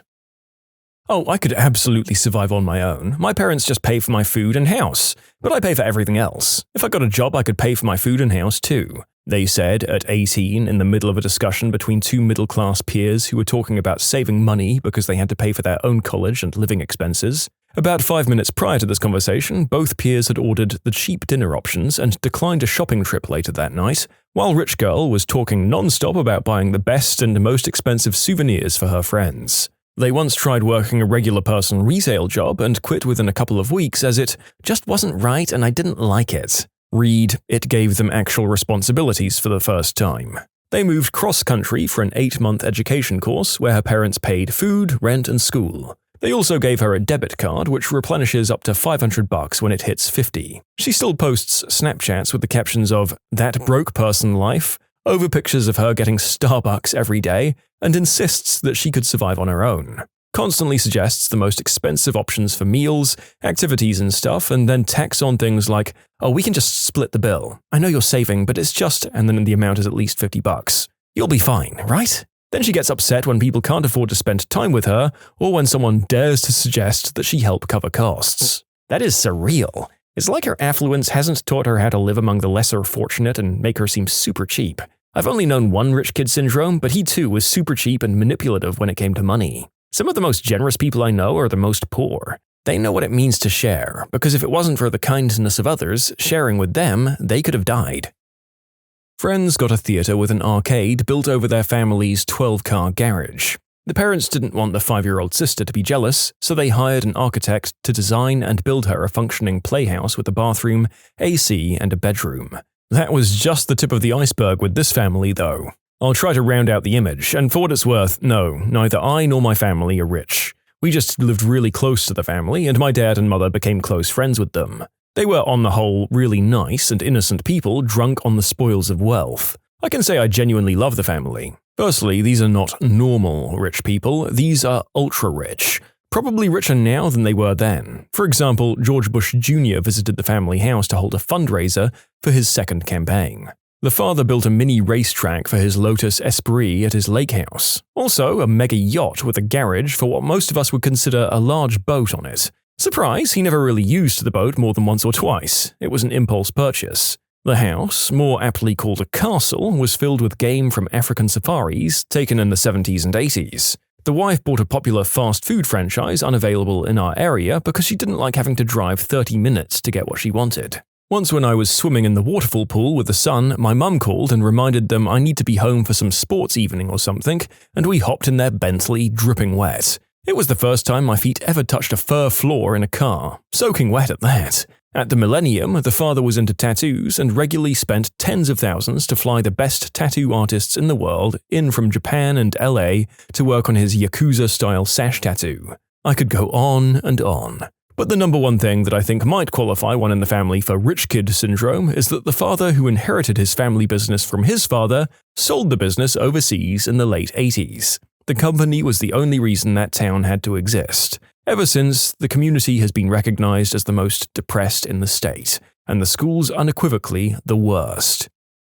My fiance's cousin. He managed to crash 4 cars while still in high school because his father would just replace them. When he moved into college, he got kicked out of several apartments for owning dogs when they weren't permitted. He told me he didn't care though, since his father also funded his continuous stream of new housing. From what I last heard, his father is now paying for his long-standing white snow habit. Knew this one guy at my college who didn't understand why everyone was so worked up about the student loans. I remember him saying something along the lines of, "Why don't people just pay the tuition up front?" He was also quite sheltered. Haha. Well, at least the one thing that people of any wealth or background have in common is that when they have an overwhelming opinion of their own intelligence on the matter, they'll try and solve complex problems prefaced with the words, "Why don't they just?" When I hear those words, I immediately know that I'm likely to hear a take that will make anyone remotely educated in the subject at hand faceplant. I wouldn't say rich kid, but definitely spoiled brat who thought he was rich. Befriended him in 5th grade over our interest in the Yu-Gi-Oh! Trading card game. First time I hung out at his place, I noticed just how littered with stuff his room was, some of it even unopened. I showed him some rare card that I'd recently pulled from a pack. He got super jealous and angry that I wouldn't trade or sell it to him. He immediately got up and walked over to the family computer and booted up a site where you could buy cards and various other toys and such. Completely ignoring having me over, he's now on an online shopping spree adding stuff to the cart. After adding a few things, he yells, "Where's the credit card?" And immediately his older sister comes running up the stairs to yell, "Kyle, Mom said no more buying stuff online," and closes the website and shuts off the computer. Kyle then proceeds to have a crying tantrum on the floor, and I'm just standing over there in shock at what's happening and how he's acting. I slowly stopped hanging out with him until completely avoiding him as his temperament got worse. Kid wasn't even rich either if I remember correctly, both of his parents were cops. I have a teenage cousin who made fun of me because I can't and won't drop $1,000 on Yeezys. Babysat some rich kids. A couple of gems were when we were watching a movie and she said somebody was ugly because they were poor. Another was that they left their stove at the side of the road for hobos. This kid was 11. Look, I have no issues with things being set out at the side of the road, and I wouldn't hesitate to grab something and leave things out myself. It was the hobo thing that irked me. I went to school with a crazy rich kid. His parents divorced and each decided to buy his love. Mommy owned a real estate agency, so she got him a license and spoon-fed him enough sales for a 6-figure income. Then Dad bought him a magazine. Yes, the dad bought a magazine for his 24-year-old white snow-addicted son to run. That worked out about as well as you'd imagine. I have a cousin like that. Her parents have always just bought her whatever job she's kind of interested in. In high school, they opened a Dairy Queen so she'd have a place for her first job. They've bought her a clothing store and an interior design business/home decor store. And now that she's got kids and less time to work, they bought like 4 condos for her to use as Airbnb properties. The only good thing is when she gets bored. Her stepbrother takes over and finds qualified people to run the businesses, so other people are ending up with nice jobs. So my best friend's wife teaches at a ritzy $40,000 per year private school, as in $40,000 a year for elementary and middle school. I think the high school is like $50,000. Well, she teaches 7th or 8th grade, I can't remember, and she said she always goes around the class after the summer break and asks them what they did over the summer, and she particularly remembers one kid complaining about how much his summer sucked because he was stuck on his parents' yacht all summer And they didn't even take it anywhere cool, just Italy. One of my college classmates wrecked his Range Rover over winter break and came back in an Aston Martin. Whenever a young celebrity posts a picture of a house they just bought, "That house isn't nice, my cousin's house is way nicer." This girl would always brag about how she's been to every continent except Antarctica, and she's visited so many countries. Then she wondered why people call her the rich kid and insisted she wasn't even that rich. The guy buys $500 headphones from a vending machine because he lost his old pair. Like, who buys from a frickin' tech vending machine impulsively? It was in a university campus, not an airport, and the guy bought Beats, so not audiophile or noise cancelling. I was tossing the football in my friend's place and we almost hit his expensive TV. His response was, "Don't worry, Dad'll just buy me another one." Luckily, the only rich kids I knew were the most outstandingly well-behaved boys I've ever met. I was a youth leader in a ministry for middle schoolers, and I think the worst it ever got was them being mildly disruptive at times. But these kids had a literal half-sized basketball court in their basement, along with a basement the size of a comfortable two-bedroom apartment, an arcade, a fully stocked second fridge, and don't even get me started on the house itself and the yard. This place easily zestimated between 1.4 to 1.9 million in 2019. But the next most expensive house I found in the area was listed for 1.4 million. The average home in this particular town costs between 400 and 500k, so it's still pretty lavish compared to what everyone else around them has. But they'd share it with all the kids in the group and never ever look down on anyone for not having money like them. These boys even helped me change a flat tire on my car because they felt like it was useful to know how. They literally could probably afford a tow truck and a tire repair all in the same day if it ever happened to them. They were so well-grounded that it made me feel like I was the spoiled brat at times. In middle school, we were asked to draw our homes for some assignment and hand it in at the end of class. A popular, extremely wealthy kid that sat behind me raised his hand and smugly asked the teacher for another sheet of paper because he couldn't draw it all on one page. His friends just snickered, but I was cringing. Even at 12, I remember thinking it was such a snobby thing to say.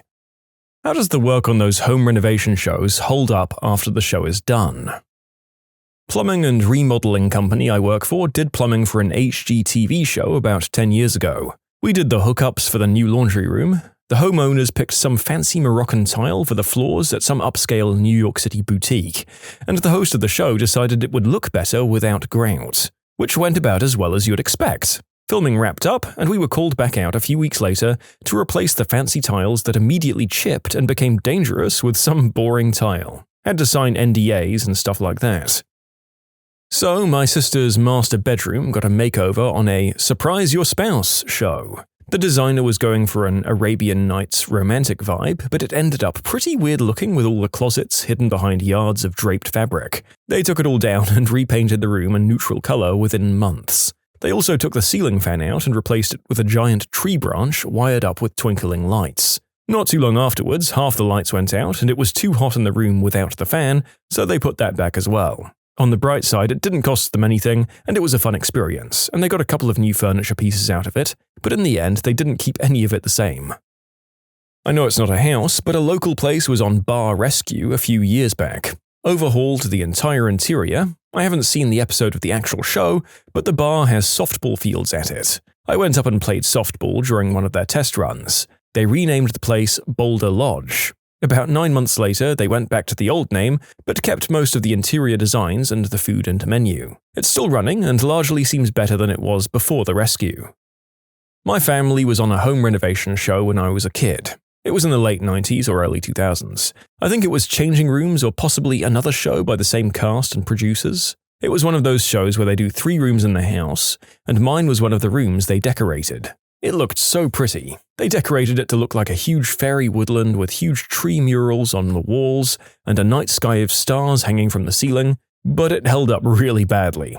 All of the murals on the wall peeled off and it looked pretty bad pretty quick. I had fun shooting the show though, and it was a cool story to tell my friends at school.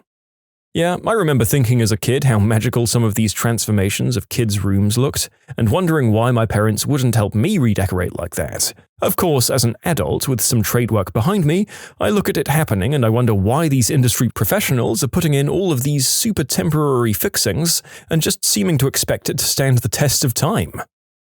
Friends were on a show a few years ago. It was a super intense 3 weeks of filming, and the redesign looked great on camera. In reality, it was literally things stuck together with staples and tape. After the show, my friend took 2 weeks off work to rebuild everything properly.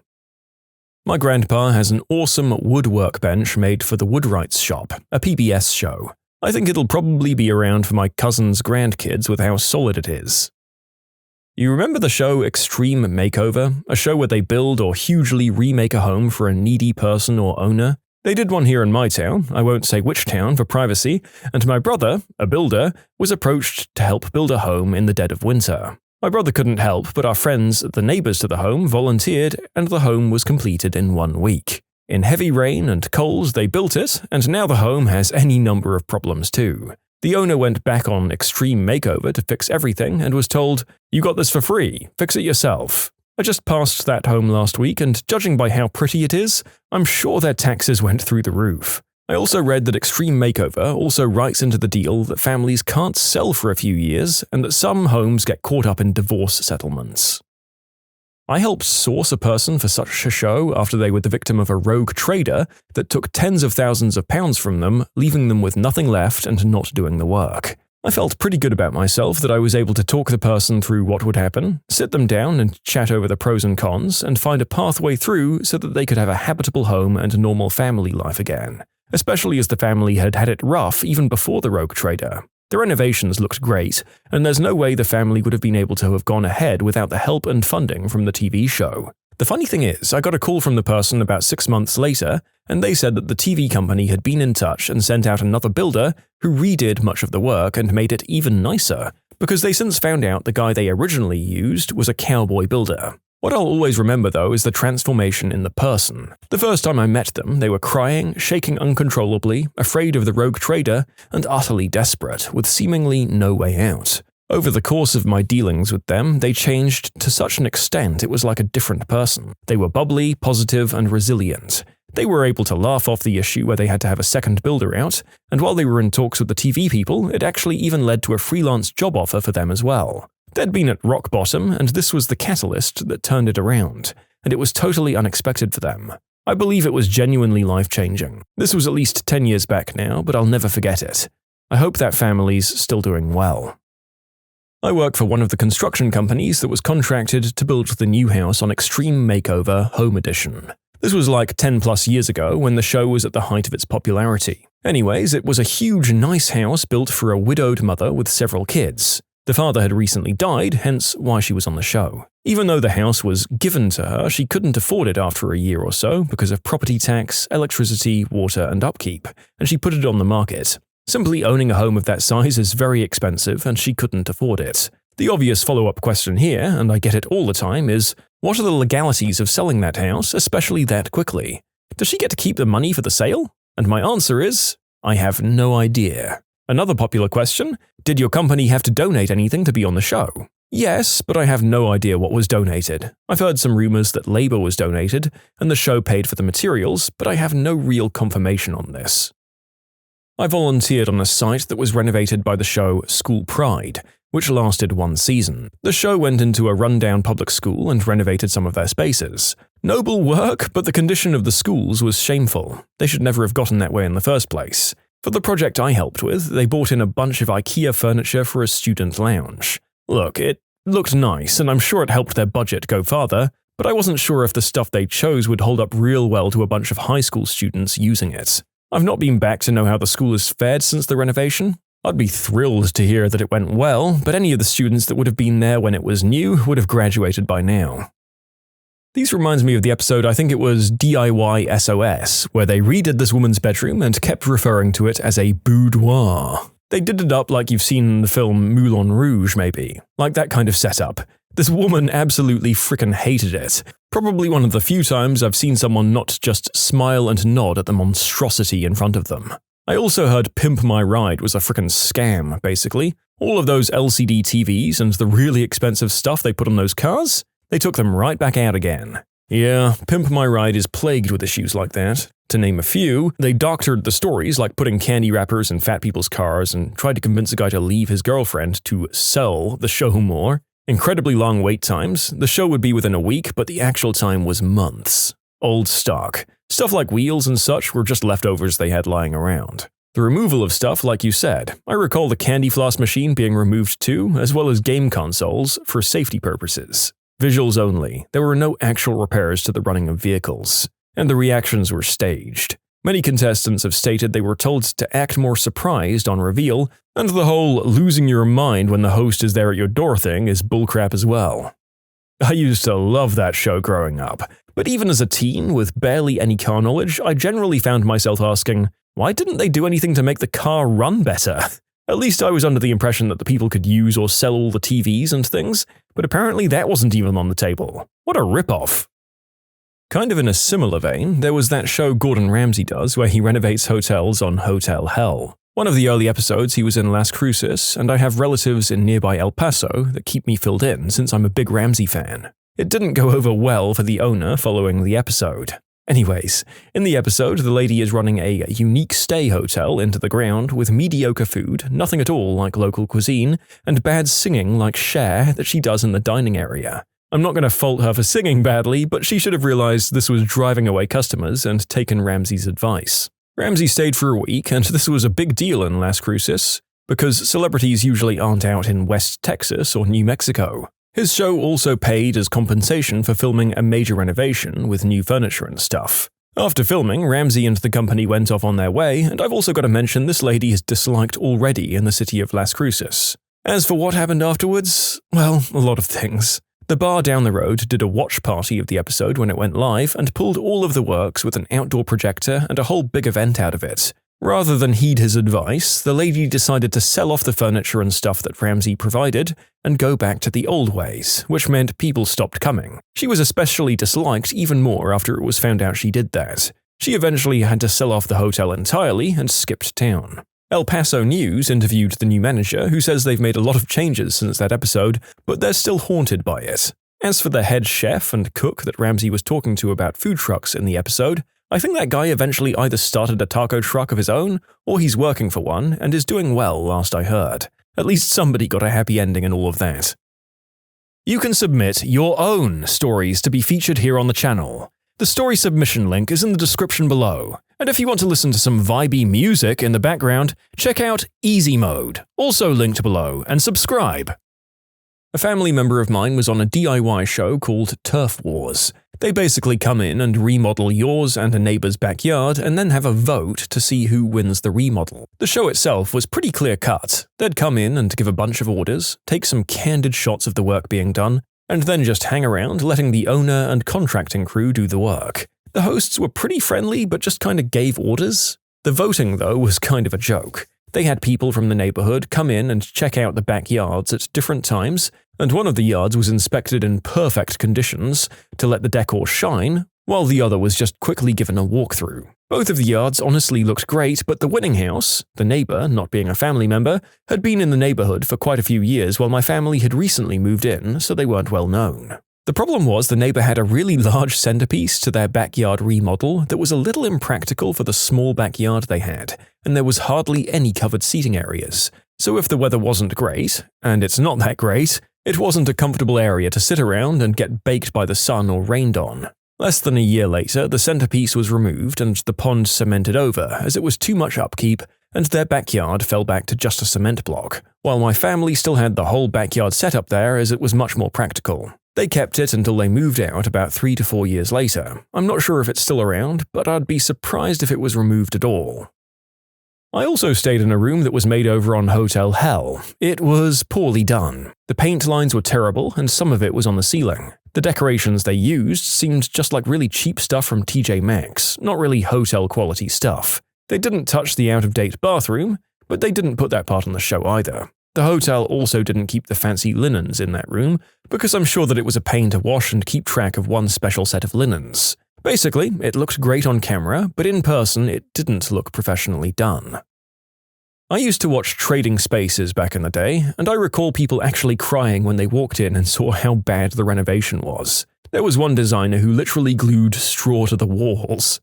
I'd love to hear from some of those folks. Another great show to get updates on would be Monster House from way back in the day. They'd always do some crazy stuff like cut a car in half and stick it on the wall, or have some flame-shooting 10-foot-tall T-Rex head in the kitchen, and the renovation would be completed with only 4 seconds left on the clock. Why they were timing it, I have no idea, but it did make it really exciting to watch. My parents, and me as a baby, were on a home renovation show called Makeover Wish. You'd send in a heartfelt story and they'd choose you and come and renovate your house for you and leave it a complete surprise.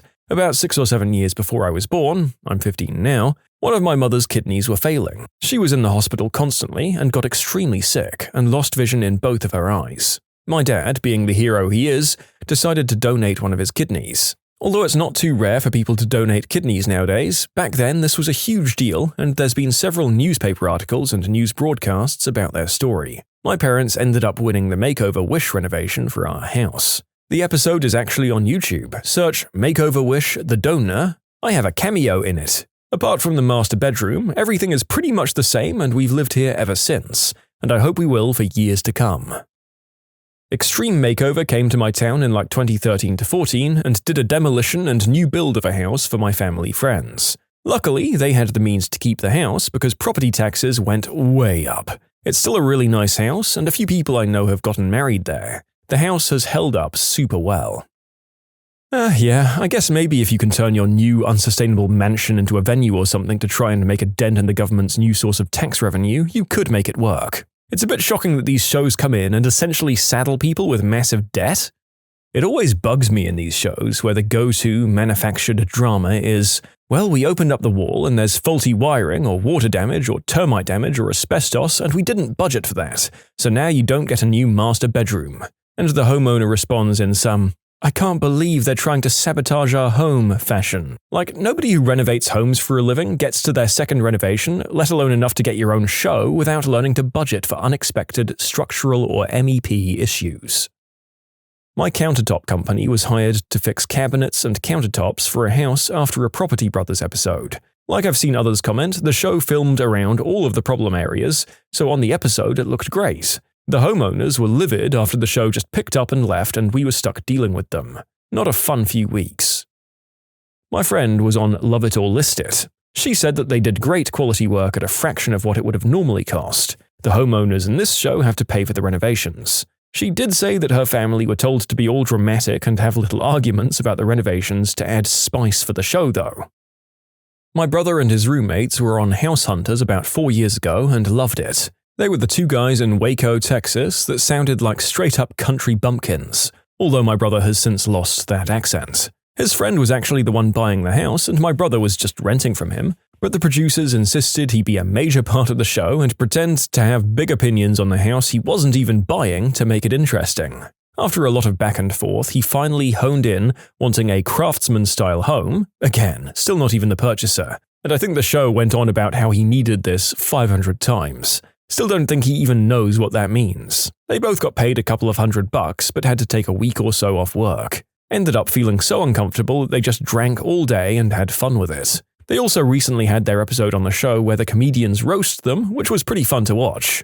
Oh, and his roommate already owned the house prior to filming, so it was all bullcrap. Restaurant Impossible had a local restaurant and bar on there several years back.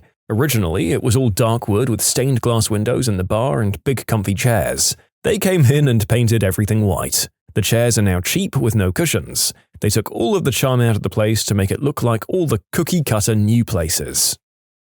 I was on Listed Sisters on HGTV about 3 years ago on Season 2.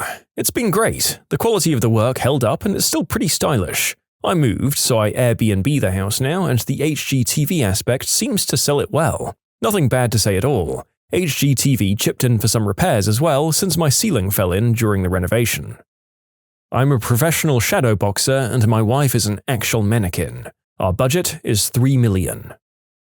I was going to be on House Hunters a few years back, but my realtor didn't respond when we called him about it.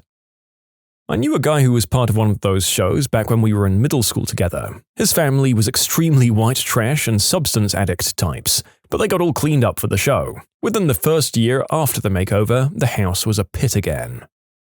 A local restaurant was on one of those restaurant makeover shows. The show made them take their most popular item off the menu. They took a pretty good restaurant and made it pretty bad. Before the show, they were decently busy. You could get a reservation some days during the week, but weekends were packed out. After the hype of the show died down, you could walk in and get seated even on weekends. This made me immediately think of DIY SOS. I really hope that those homes held up well. The families that get in there deserve real homes that last. Yes, DIY SOS worked on a house just a few doors up from me a couple of years ago, and it still looks amazing. The guy was disabled and they made him his own little house at the bottom of the garden, and it looks great. It was pretty cool walking to school and casually walking past Nick Knowles and the rest of them.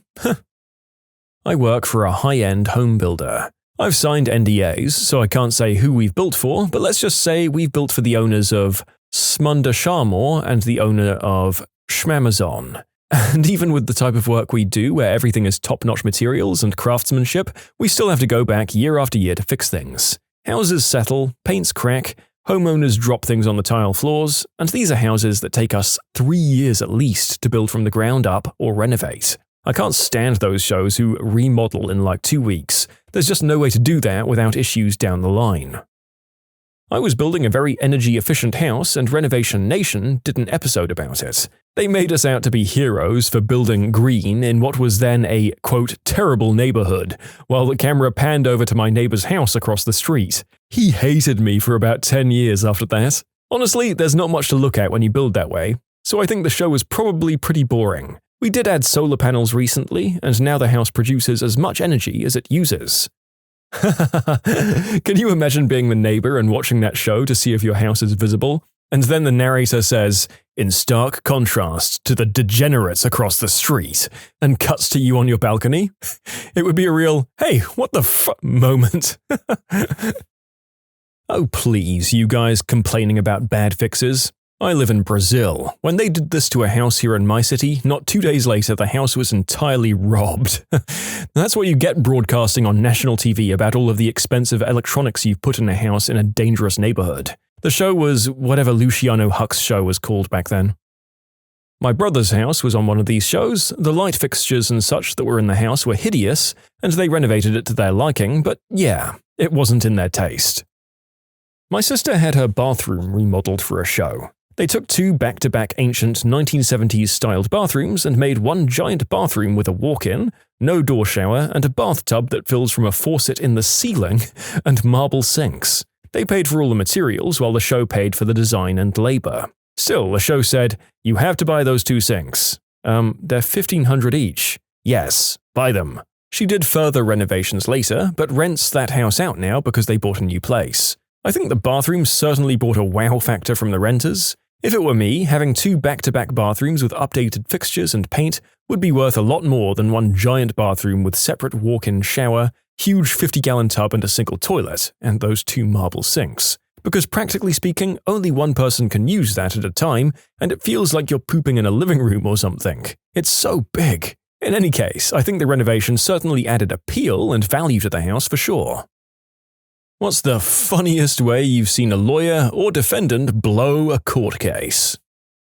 The judge recused himself from a criminal case, publicly stating that he knew the defendant and he was a son of a bee and guilty as hell. Wow, I mean, yeah, the judge should totally recuse himself, but saying that second part is prejudicial as heck.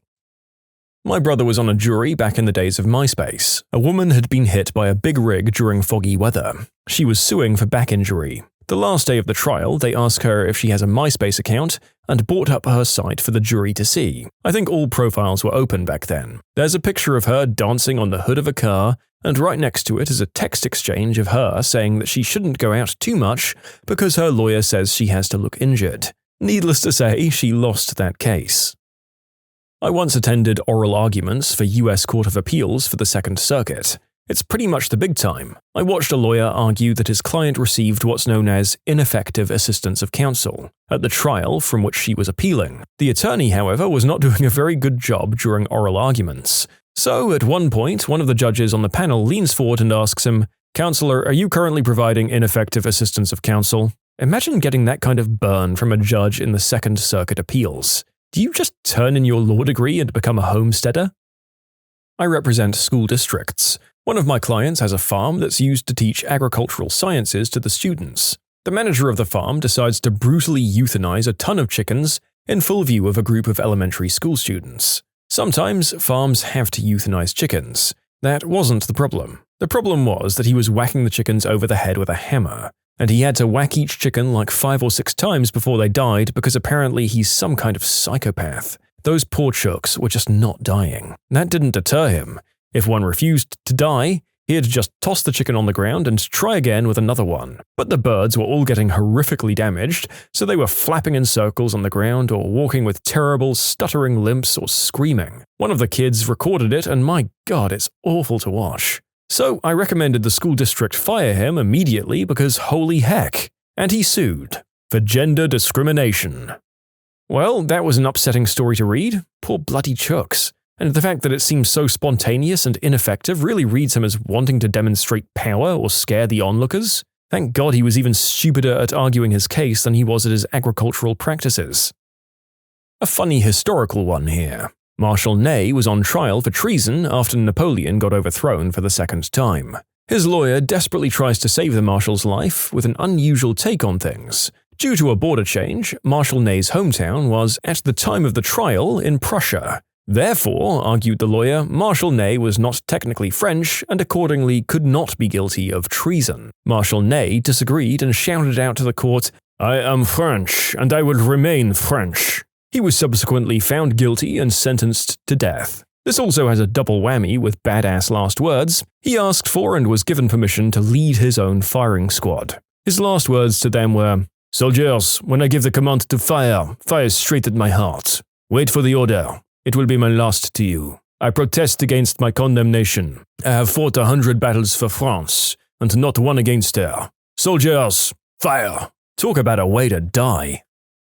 15 years or so ago, my dad was the manager of a small hotel. One of the semi-regular customers was this big Samoan dude who booked in for a day at a time, always had a few visitors, and always paid in cash in a one-to-one conversion with American dollars.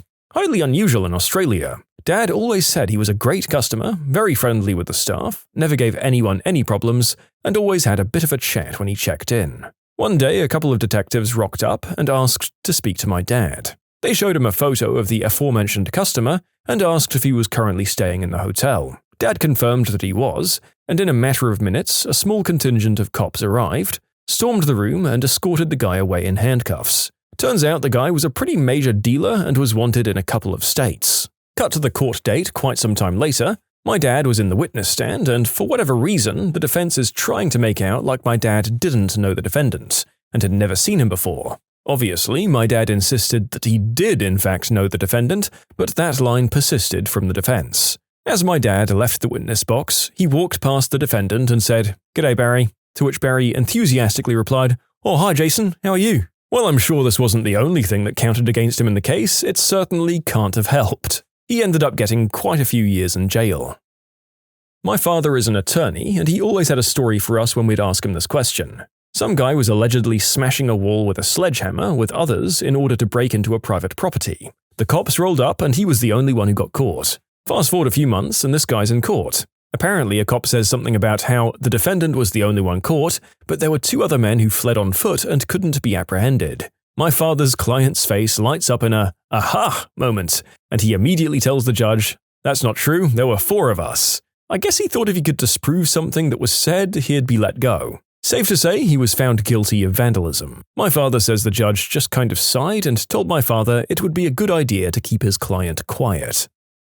Defendant is apprehended for warrants and asks judge for bail. Tells the judge he moved and wasn't served with the warrants. Some question as to his identity. The judge asks the defendant where he was born. The defendant says Puerto Rico. Defendant totally looks mestizo, not Puerto Rican at all. The judge asks, "Where in Puerto Rico?" and the defendant says, "San Juan." Judge asks defendant, "When were you last in San Juan?" Defendant says, "Couple of years ago." Judge then asks defendant, "How did you get there?" Defendant replies, "I went on the Amtrak." The judge would not grant bail. When you flunk geography, it's for a long time. A judge I worked for once oversaw a trial where a woman claimed to have been so badly maimed by a chest job that she could barely go out in public. The case had been going for 3 years to get to the trial. On cross-examination, the defense attorney for the woman's doctor spent 2 hours reading every one of the woman's tweets since the surgery allowed, brought in blown-up pictures of the woman's posts, of her in a bikini in Aruba and out at the bars for ladies' night in miniskirts and low-cut shirts. On a break, the woman ran out of the room crying. 20 minutes later, her lawyer came back in and informed the judge she was dropping the case.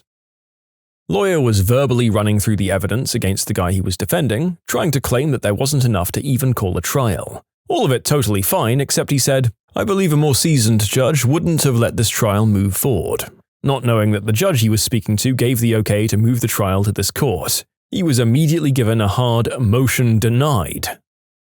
I was the respondent, not the lawyer, in a civil case where the county accused me of violating a rule that a house cannot have more than 2 parties in a month. The county's prime witness admitted on the stand that, first, the rule was implemented specifically in response to a complaint against me, 2, the rule was not written in the county code, 3, the rule was not included in any warning letter nor in my citation, and 4, the county had no expectation of ever applying this rule to any other resident in the future. The judge declared the rule null and void. A very rich neighborhood near me became a college town when a campus was added there. The residents weren't happy to have neighboring houses rented out to packs of college kids, so they had a local ordinance passed saying that no more than 3 unrelated people could live together in the same house, which caused quite a bit of consternation, and so was quickly and quietly amended to no more than 3 unrelated people excepting maids and servants could live together in the same house. So then the old money felt safe and happy again, and when a cop came to the door, the 4th college student in the house would say he was the butler and the 5th was the cook, and so on and so forth. A defense lawyer was delivering her closing statement to the jury. In her final sentence, she said, "Ladies and gentlemen of the jury, I urge you to find my client guilty." There was a moment of silence, and then she says, "Not guilty. I meant to say not guilty." Yes, he was found guilty in the end. And that is why the narrator could never be a lawyer. That, as well as the years of study and untenable working hours. You guys know how many times I've just blurted out the wrong thing in these recordings and had to redo it? Can't edit that out in a court of law. I'm an attorney, and I heard about a hearing where there were several criminal defendants before the judge. The judge noticed a strong smell of Mary J. in the courtroom and asked if any of the defendants were carrying. Nobody came forward, and the judge proceeded, but the odor became stronger and stronger. Finally, the judge demanded the perp to come forward. Finally, one of them came forward and had several bags of green herb on him. I'm not sure what the charges were before him that day, but I wouldn't want to have been his attorney. Who the heck brings green herb to a courtroom? I work at a courthouse, and while I haven't seen this specific thing, I'm often shocked by the kinds of things people think are appropriate for court. ICP shirt, shouting at your kid, and screaming at someone on your cell phone in a marble hallway are some recent incidents that come to mind. I'm a bankruptcy paralegal. I used to work for a Chapter 13 trustee who told me this story. A debtor who had filed a Chapter 7 bankruptcy was going through the normal questions at his 341 meeting.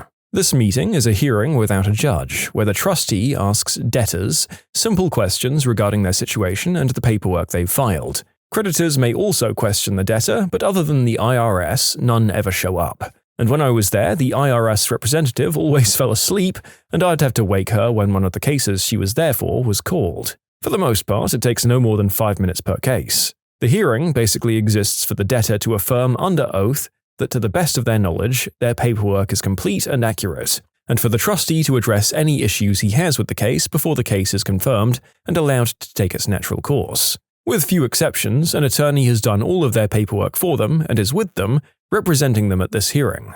It's all very straightforward and non-event for the most part. One document that the debtors have to provide lists all of their personal property. Another document they provide is used to protect their property. As in bankruptcy, you're still allowed to keep your stuff, your car, and your house, provided the value of those things is within certain limits or meets various criteria. Most people don't have to give up property at all. However, in a Chapter 7, a trustee can seize any of your property that isn't protected. This would be property that's worth more than the values that are allowed, or isn't protected by other factors, such as being exempt from seizure for various reasons provided by the law. The trustee can also seize property if it could be protected, but the debtor has failed to fill out the correct paperwork to create that protection. I'm oversimplifying, but that's the gist of it. But again, very few people lose anything at all. Anyway, in his paperwork, this debtor failed to disclose one item in particular and had also failed to include it in the paperwork that would have protected it. And that's why he was forced to remove the Rolex from his wrist and hand it over to the trustee right then and there. You can submit your own stories to be featured here on the channel. The story submission link is in the description below. And if you want to listen to some vibey music in the background, check out easymode, also linked below, and subscribe. After argument from the assistant district attorney, the judge asked defense counsel why he should allow the defendant to remain on his own recognizance. Defense counsel looks up, obviously searching for any reason he can because he knows his client is a dirtbag, and this is what he comes up with. Because his girlfriend lives in the apartment above mine and I'll hear her crying all night. The defendant was remanded to jail. I worked as a paralegal in a firm specializing in land use litigation and real estate. Another paralegal's husband got a DWI, and as a favor to her, one of the partners offered to defend her husband in court. This is a small town with a landmark windmill in the center of town. Well, this paralegal's husband, who we all called the missing link, his DWI stemmed from him crashing his car into the windmill. Front page of the local paper, reporters at the arraignment, the whole 9 yards. So the law firm partner tells the missing link that when the judge asks him how many beers he had had before his accident, he should tell her he had 3. He then proceeds to stand in front of the judge and tell her he had 3 cases. The whole room started laughing and he ended up getting jail time.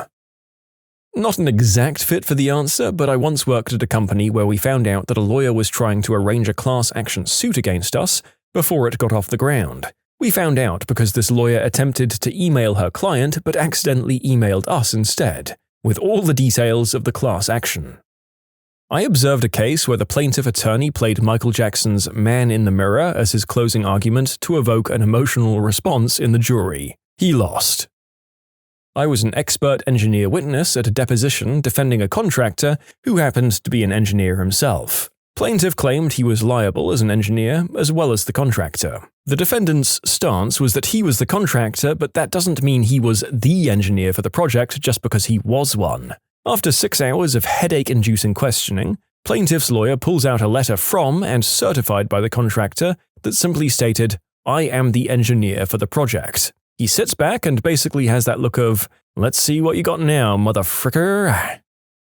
I took a class on constitutional rights where we had to read decisions from my country's Supreme Court. There was this one where a woman was suing her employer, a company, because IT had found naughty pictures of the woman on the company's computer. IT gave the tip to HR, who proceeded to contact the company's legal department. Anyhow, the woman was fired and she sued because she claimed that by showing the pics to the lawyer, the company was going against her right to privacy. HR also threatened to release the pics to the other employees if the woman kept suing or something like that. In the end, the court decided that HR had to return the pics to the woman, and that was it. The funny thing was that the woman claimed that those pics weren't anything risque, even though she was au naturel and in suggestive poses.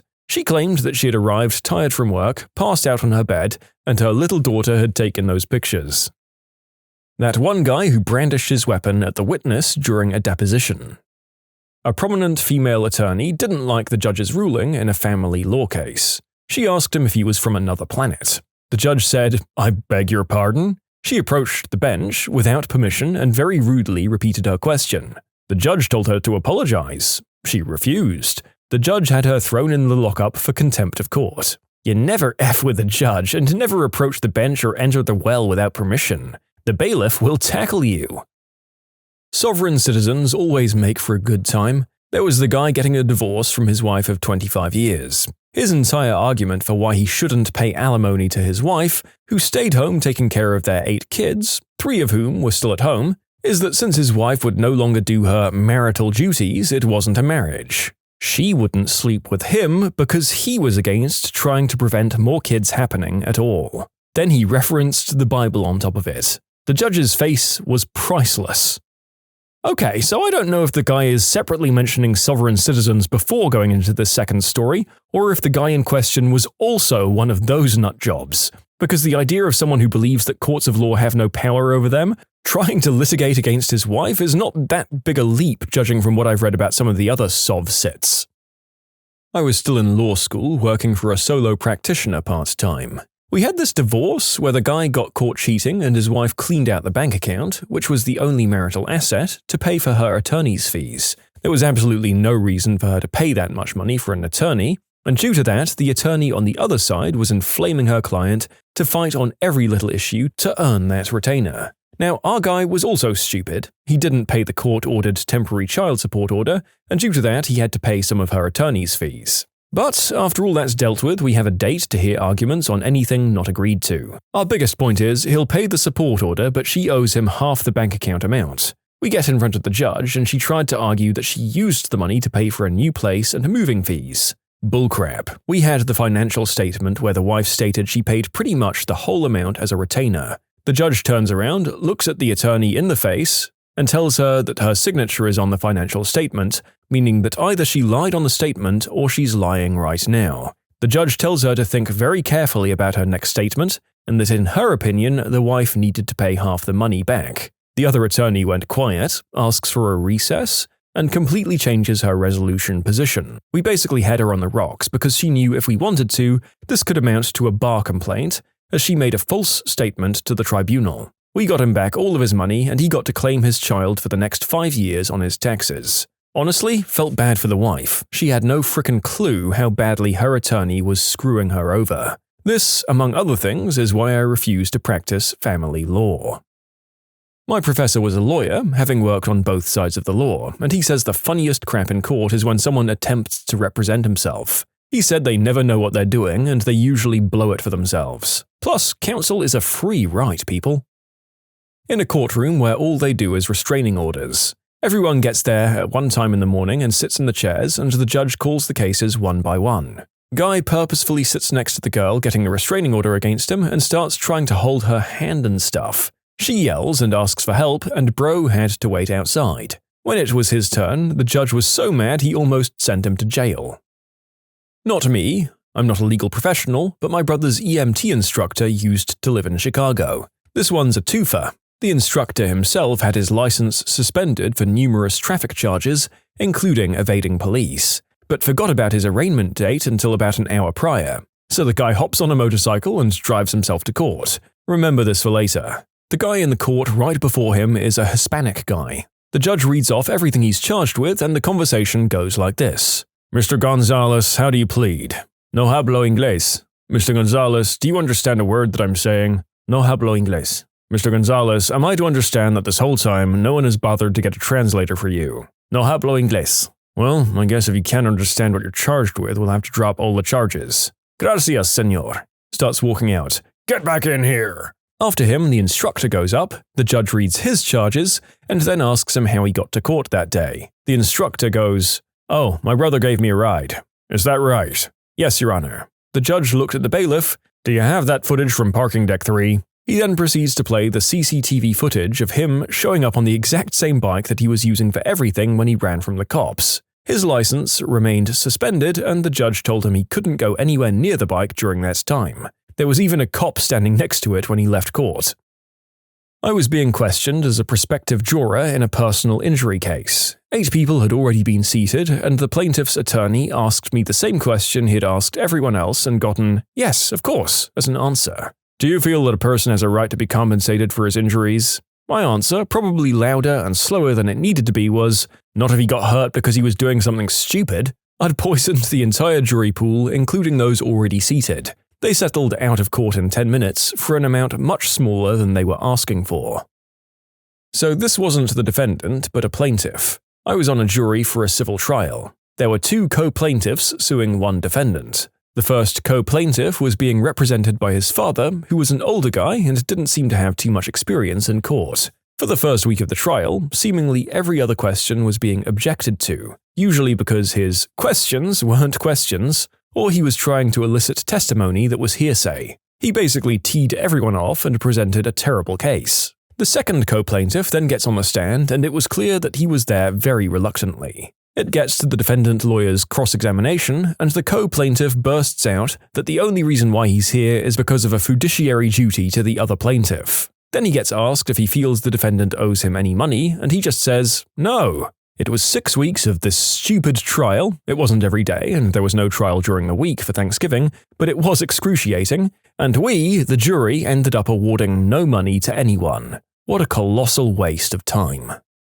Teachers, what's your best read the note to the class story from your school? Someone in my class had a cold and wiped their snot into a scrap of paper. They then scrunched it up and left it on the side of their desk. The teacher saw this, thought it was a note, and grabbed the paper, going through the usual fanfare of the importance of not passing notes around, and the look on her face when she opened it was priceless. I don't know if this was the best one, but it's pretty profound. I usually ignored note passing. If a student didn't want to pay attention but wasn't bothering anyone else, I was cool. In the age of cell phones, notes were kind of outdated anyway. So I had this student who could do origami like a boss, and he was always making all sorts of animal figurines and cool shapes that I'd put on the corkboard behind my desk. This one day, he was getting his fold on and is completely focused and not paying attention as usual. Before I know it, class is over and it's on my desk. He stops on the way out of my class and says, you're gonna want to read that. I read it and he was asking for lunch money because his mum took off and he was hungry. It hurts being a teacher some days. And yeah, I put money into his cafeteria account. If anything, at least he'd be able to eat breakfast and lunch at school. Unfortunately, I did also have to make a CPS report. I was in 8th grade and it was a hot, sunny day in mid-May. I wrote, "It's snowing," on a piece of paper and showed it to my friend sitting next to me, who immediately looked out the window, and then we both laughed because obviously it wasn't snowing. Then he and I laughed when I showed it to another student, and they immediately looked out the window as well. And so on until most of the class was in on the joke and watching as I showed the piece of paper to the next unwitting fool. Almost every student knows what's going on, and then when my teacher sees that I'm showing a piece of paper to someone and making them laugh, she walks over to my desk, looks down at the piece of paper that says, "It's snowing," and instinctively looks out the window as well. The entire class burst out in laughter. I'm not a teacher, but I have a story which was kind of the opposite. When I was in college, I was in a large math lecture hall 2 times a week, and me and my friends took to making paper planes and throwing them from the back of the theatre. We did it often, and I'm sure we thought we were hilarious. Somehow nobody said a word except for the occasional snicker, and it went on like that, on and off for the semester. Then on the last day, I remember writing, "Happy Christmas, Dr. Jones," on a plane and throwing it down, seeing it land in front of the lecturer. He blew a fuse and started shouting about how this had been going on all semester, and he thought it was a disgrace. Then he picked up the plane and read the message, got very embarrassed and meekly said, "Oh, thank you." I still cringe to think of my childish actions, but it did give me that one moment of connection with the lecturer before failing his class. Oh, that poor fellow. Nothing like getting off your big explosion that you've been building up to for a long time while repressing a bunch of stress and rage, only to find that you've actually just shot your load at probably the wrong person. Oh well, enjoy your F, commenter. Not really a note, but when I was teaching college classes, I caught 2 of the girls whispering, so I told them, "If you're going to tell secrets, you need to share with the rest of the class." I taught preschool before this. She looked right at me and said, without the slightest bit of embarrassment, "I was just telling her that I think you have a cute butt." I was teaching a communications class and we were discussing communication in the workplace. After she said this, I looked down at the textbook, and after seeing what the next section was, I said, "Okay, moving on to the next section, titled Sexual Harassment," and everybody roared with laughter. A couple of weeks later, at a baseball game paid for by the school, she came on to me really hard with my fiancé sitting right there. My 7th grade teacher typically always wore a dress shirt to class and looked very presentable, but this day he had his sleeves rolled up.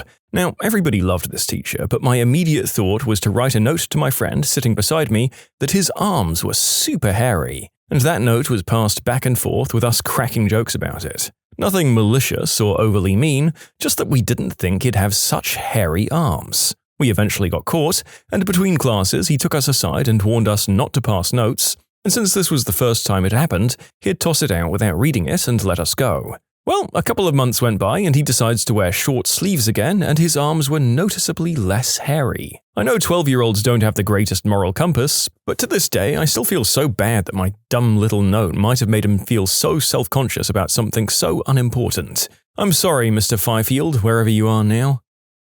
I taught for a decade in a really rough area. I intercepted a lot of notes, and I was pretty shameless in public humiliation of my kids. I read a lot of bad stuff out loud. However, one really nice moment that stands out was when the super popular bubbly Latina girl sat next to the stereotype depressed, weird, white theater and band girl. I saw them passing notes, which is really uncharacteristic. The band girl seemed off and upset, but I let it go because it seemed like there was something different going on, and the Latina girl was a really nice kid. I didn't think she was bullying her or anything. I waited until class was done and had the girls stay after for a second and asked them what was up. The Latina girl said, "I was worried about her, she looked sadder than usual, so I wanted to make sure she was okay." And I asked the other girl if that's what was happening, and she said, "Yep," and showed me the notes, which was a really heartfelt conversation about boys, relationships, and feeling lonely. It was so damned sweet. I asked if they needed more time, and they both said yes. I could get them excused from their next class, and they asked if they could chill and talk more here. I said sure, because you bet your butt wellness and mental health is a frick ton more important than curriculum. They really had a moment, and it seemed to help them both. This was as 10th graders. I got to see them develop a really nice friendship over the next few years. You go, girls. Wherever you are now, I hope you're still friends, and I'm glad I could help facilitate that.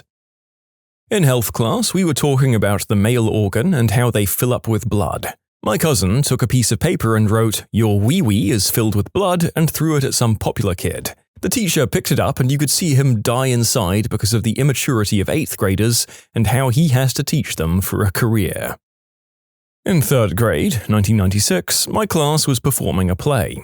I had a total of 2 lines of dialogue, but I really wanted to get it right, so I copied my lines from the textbook, folded it up and stuck it in my pocket. The teacher only saw the last bit, but assumed I was sticking a note in my pocket and told me to get up front of the class and read it out loud. I recited my lines verbatim and handed the note to the teacher. Without reading it, she assumed I was just being a smart aleck and sent me to the principal's office, where I received recess detention and a call to my parents. Not sure why I never asked anyone to read the note, but I didn't. The next day when I arrived at school, my teacher pulled me aside and told me she'd read the note finally and realized what it was and apologized profusely. She took me down to the office to call my parents and let me go out for 2 periods of recess. Props to Mrs. W for the life lesson about humility and doing the right thing. I still remember being impressed with her for that. 8th graders, talking about reproduction in class, and the medical term for splooge comes up. Then there was a note passed that said, "Isn't the proper science term C-U-M?" Wonderful. Okay, this kind of counts. It was an anonymous question to the class. In health class in freshman year of high school, we had to anonymously write questions about sexuality and the reproductive process, and the teacher would pull out a random card, read the question, and respond with a textbook answer. Said teacher was very religious and very open about their faith in a way that almost seemed patronizing. So I was surprised when she pulled out and read a card that said, "What does the C word mean?" She looked at the card, looked at us all calmly, and then proceeded to pull up Wikipedia and other web media to inform us of the origin of the word, its connotation, and how it was used differently around the world. I was kind of shocked that she just wanted us to know what it meant, as if to say, "Don't look like a dumb F if you want to use this word in a sentence." One day in the middle of school, right around when the Nintendo Wii came out, you could add other friends online for certain compatible online Wii games by sharing a serial code of like 16 numbers or something around there. Sitting in the back of our 7th period class, 3 of my friends and I started to exchange and write down our Wii serial codes on a small piece of paper. We'd pass it down and share it as we passed it and copy them into our notebooks. Our teacher pauses his lecture as he looks at us and just gets up from the front of the class, walks to our row where the 4 of us sat, put his hand out to my buddy for the paper with all of our serial codes on it, takes a moment to glance at it only to see a matrix of random numbers followed by the first letter of our names. He then glances up at us and then to my buddy with the most dumbfounded stare, squints and asks, "Is this some kind of joke? 'Cause I'm clueless on this one." My buddy that had to explain saved us all the embarrassment and said, "I'll explain after class," as he blushed. Luckily, our teacher was a really cool dude and was fine with that answer and told us to just put it away. We told him after class and he understood, but also said he was expecting some sort of elaborate code that we were encrypting messages in. Well, the guy certainly doesn't have the manic paranoia that a lot of teachers justifiably get after a long time with rough students. Some of them might have got really cranky, assuming it was some sort of code, and held you over the coals a lot longer when your friend had tried to defer it until after class. A positive spin, I was long-term subbing a class. One day I noticed students discreetly passing around a piece of paper while I was teaching. I went to retrieve it and discovered it was a petition signed by each student requesting I remain their teacher for the rest of the year. Not me, but a friend of mine who taught 7th grade. He found a note and was about to read it to the class, but when he opened it, the note read, "I want you to crack an egg in my butt and F me so hard that it scrambles." He immediately put it in his locked desk drawer without reading it out loud, and it's now laminated and hung up on his fridge at home. Probably late, but in 8th grade, the teacher took the note and made me read it. I didn't even think to make something up, so I blurted out what was on it. "We beat the meat, the story of 3 gigolos who made it the hard way." It was a parody of We Beat the Streets. I thought it was so clever. When I was in high school, I started a note from the back row of the class, which was passed and read by nearly everyone there. The teacher grabbed it as it went past him, when there were only 3 people left who hadn't read it. I think he was going to read it out to the class, but he looked at it before he read it. All the note had said was the zip on his pants was down. With all respect to him, he calmly zipped up and continued teaching. You can submit your own stories to be featured here on the channel. The story submission link is in the description below. And if you want to listen to some vibey music in the background, check out easymode, also linked below, and subscribe. One time a student had passed a note and I asked it to be read out. It read, "Bishop take King's Knight." Those little jerks had been playing a game of frickin' correspondence chess during my lesson. I let them carry on. In high school, a girl in class passed a note to another girl asking if she had a pad or a tampon. The teacher completely blew up, started yelling at them, and asked them to read it out loud. They did, and the teacher, who was an older man, immediately calmed down and let it go. I think he was more embarrassed than the girls. "I once tried passing a tampon to a friend in class, but I guess the teacher thought it was candy. Wrappers for those things got all bright and fancy in the arts. So he grabs it out of my hand, yanks it to eye level, and immediately drops it like it burned him. I was embarrassed, but my friend just walked over, picked it up, and said, 'I need a hall pass.' And I can't remember, but I think he told her to wait until class was over." My then-fiancé was a high school math teacher. One day, she thought she saw a note being passed around, but she wasn't sure, so she waited. Then she thought she saw it again, and then finally, she saw it for sure, walked over and took it. It was a wedding card signed by half of the class before she took it. She cried. And yes, she's now my wife. Student, not teacher. In my college thermodynamics class, the professor said that he didn't care if we got a text message in class. However, he did care if we had our ringtones on. So his rule was that if we got a text message and your phone went off loudly enough for the whole room to hear it, you had 2 options. You could either read the text out loud to the whole class, or you could bring in donuts for everyone at the next class, and there were about 20 of us. Of course, everyone keeps their phones on silent, so it never happens. Until smack dab in the middle of one of the exams, when the professor's phone gets a text message and rings out loud and clear in the middle of the exam. The professor freezes, takes one look at his phone as we all start giggling, and then says, "I guess I'm bringing you guys all donuts on Wednesday." He did, and they were delicious. When I was in high school, we had a kid pass a note to another kid, all subtle-like. They both sat behind me in the same row. The kid didn't even read it. He put it in his pocket, but the teacher saw. She made him stand up and told him to pull out the note. He refused. She told him to pull out the note again, and he refused. She legit reached into his pocket and said something like, "Let's see what you're hiding from the class." She saw the contents and went white. She grabbed both boys and led them to the office immediately. The note, I later found out, said something along the lines of, "Package left in second trash can of the third empty room," or something like that with, "Weapon. You won't need it. Don't F this up." The police found a small amount of smack and a .22 with no ammo in said trash can underneath some balled-up papers. This turned into a mess where the kids both claimed neither one wrote the note and were not the intended recipient. So the school said they'd expel everyone from that line of desks, which our parents pretty much stopped. The police tried searching all of our homes, but my parents refused to allow anyone into our home. I was in band at the time and had to take a substance test every 6 weeks. My parents believed me, so they refused to allow the police to search my place. The event never got punished because they could never prove anything other than the teacher saw 2 kids pass a note. About 4 years after graduation, I saw on MySpace, that long ago, that one of them took too many substances and didn't make it, and the other was arrested for his murder. They never got him on murder for supplying substances to an addict, but they did get him on a substance charge.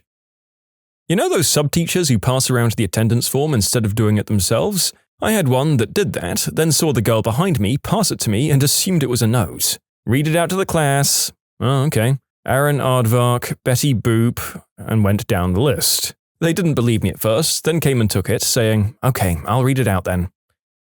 Back in my substitute teaching days, just out of college, I was subbing for junior high science teacher. I thought that the day had been going relatively smoothly, but during the break I noticed a note on the floor. I picked it up and read it, and it said, Mr. Palquito is a butthole. Keep quiet, keep your head down, stay calm. To this day, I appreciate the implication that, to that set of kids, I was like the junior high version of the warden from Shawshank Redemption. Not a teacher, but something one of my teachers told me outside of school. The students were learning about properties of rocks and minerals. The first student wrote, "What's cleavage?" on a note referencing the mineral property. The second student responded with a human anatomy description. My favorite wholesome note will always be, "Shut up, Josh, you did not hook up with Maddie last night. You're gayer than Mr. well, my last name. We all support and love your gay butt." I didn't read the note aloud, I just put it down and said, "Watch your language." I can't be the only one curious about whether the teacher here was actually gay or whether they were secure as hell, and this was as big a revelation to them as anybody. It's cute anyway. I was a student in maybe the 4th or 5th grade. A kid was trying to pass me a note and was caught by the teacher. I wasn't paying attention to where it came from, I only noticed when it was about to be handed to me. She makes him read the note in front of the class. He reads the note and it says, "You want to be my boyfriend? I like the way your booty moves when you walk." I overreact and say, "I'm not gay." And the boy says, "I didn't write that, it came from Tasha." Everyone laughs and she and I are both extremely embarrassed. After class, I go to talk to her at the locker and she says, "Yeah, I wrote it, but I don't like you like that anymore." Legend has it, I'm still single to this day. A few years before college, I used to be in a class where people would pass blank notes and try and get caught by the teacher. They knew the teacher could do nothing about it, and we were still pretty immature, so we thought it was funny when she found the notes. As time moved on, people began passing notes with drawings. I remember one person passed a note to me that had a drawing of Thomas the Tank Engine with wings and a halo. Needless to say, she hated our class. In my 6th grade class, the teacher read aloud a note these two kids were passing back and forth, and it was just all of the lyrics to Low by Flo Rida. 11th grade physics class. I teach maths, but I was assigned to be present in the class for supervision. In that school, new teachers get to have a more experienced teacher in the classroom with them. I was standing at the back of the class when I saw two kids passing around notes and said, "You want to read that out loud or maybe give it to me? I could use something to read," just to help out the guy with not having to deal with it and continue the lesson. That didn't happen though. The boys started laughing, which makes the class and me laugh as well. Damn the infectious laughter. And instead of giving the paper straight to me, I didn't expect them to read it. The boy opens the note and takes a deep breath. He reads out loud, "Imagine every body tied to the spring is a slice of ham." Everyone lost it. It was such a random thing to say. I believe the physics teacher still has that note. I had a student give a presentation on a historical math figure. I asked if he could use his phone for notes. Literally read the Wikipedia page to the class. As soon as I realized it, I displayed it on the projector behind him. I had a note passed to me. Me and my best friend were corresponding, and she had asked me in the first note if I wanted to stay at her house. I responded back no, because I wanted to go play at Wesley's house. Her response I never got to read, and she never admitted until 10 years later because the teacher asked for our note we were passing back and forth. She was made to go to the principal's office and was out of school for the rest of the week. Every time I brought it up, she never told me and would change the subject. Finally, after a couple of blunts, she tells me, because I preferred to go to a boy's house instead of hers, she hoped I sucked his eggplant and choked. We were in the 3rd grade, by the way. My sister-in-law was in 7th grade and was passing notes to a friend. The particular note she was writing one day explicitly called the teacher a butthole. When she got caught with the note, instead of reading it aloud, she ran to the restroom and flushed it down the toilet. Me and a friend in high school used to pass notes back and forth, writing song lyrics as we went. This day, we were doing the lyrics to David Bowie's Labyrinth magic song, and I had to stand up and read it. The teacher got even angrier because she didn't believe that was on the note, so she stormed up and snatched the note from my hand. When she realized the note did indeed remind her of the babe, she cracked up, laughing, before asking us to stop. I once passed a note in algebra class telling a friend about a hot dream I had about another kid in the class. Teacher took the note and read it aloud. The guy and I were mortified, and the class then started discussing it. We had another class together immediately following that one. I'll always remember that teacher as a monster, and I never stopped passing notes. Somewhat related, but in 8th grade history, a girl was too talkative and the teacher yelled, "Hey, why don't you try teaching the class?" And the girl said, "Okay," and got up, took the textbook and started teaching. She did it perfectly and didn't miss a beat. It was hilarious. Gentlemen, what are some guy tips that you think every man should know? Brush your teeth every day. Use mouthwash. People won't tell you that you smell like a goat, but they will tell others. Probably the hardest thing to do is be courageous. Stand up for yourself and others. Don't be afraid of what other people think. Learn how to cook a couple of basic, healthy, tasty meals for 2 people. I'm talking some baked chicken breasts with some kind of carrot and potato sides or something like that. Nothing fancy. There's a good chance that one or more of these scenarios will apply to you at some point in your life. That no one else is around to cook for you, that you have to cut down on the fast food or dining out or takeout for health reasons, or the same things for financial reasons, or your partner or family expects you to do your fair share around the house. In any or all of these scenarios, being able to confidently say, "Yeah, I can cook us a nice meal tonight," is the right answer. The equipment required is basic and cheap. The ingredients are also cheap. Just watch a couple of YouTube videos and practice a few times. A cheap instant read thermometer is like $10 on Amazon and it will tell you exactly when chicken is cooked properly. It's not rocket science. If there's even a chance that you'll bring a date home with you, tidy up. Dust, vacuum, mop, fold your clothes, wash your sheets at least once a week whether you have a date or not, make your bed, clean your bathroom, including scrubbing the toilet. I've heard enough stories from my friends that are women that I know that doing this alone puts you in the top 20%. It shouldn't have to be said, but this means having a fitted sheet on the bed and pillowcases on your pillows. Even if there isn't a date coming home, you should do these things. A clean hole is always nicer than a dirty one. Okay, I just got home and saw my typo. My god, I swear I meant home. But I'm leaving it because a clean hole is a good thing too. It's easier to stay in shape than to get in shape. I learned this the hard way as I'm slowly starting to work out again. Oh, tell me about it, man. I was in the Navy for 6 years, best shape of my life. Got medically retired for developing seizures. Went into massive depression and gained 30 pounds. Now I'm trying to find some kind of motivation. Godspeed, my friends. The narrator has somehow managed to do at least something a few times a week for most of his life, and I'm waiting for that mid-30s onset of extra chub to drive me to train even more. One day soon, I'm sure. Take it slower, enjoy it more. Works for most things in life, and for life in general.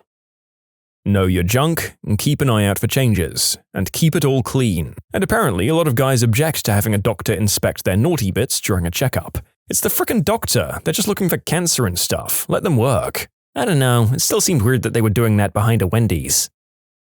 Don't underestimate the power of smelling good. The one compliment I ever get is that I smell good, so I always try and keep it up. I don't care what it is, but a compliment in any regard sticks with me forever.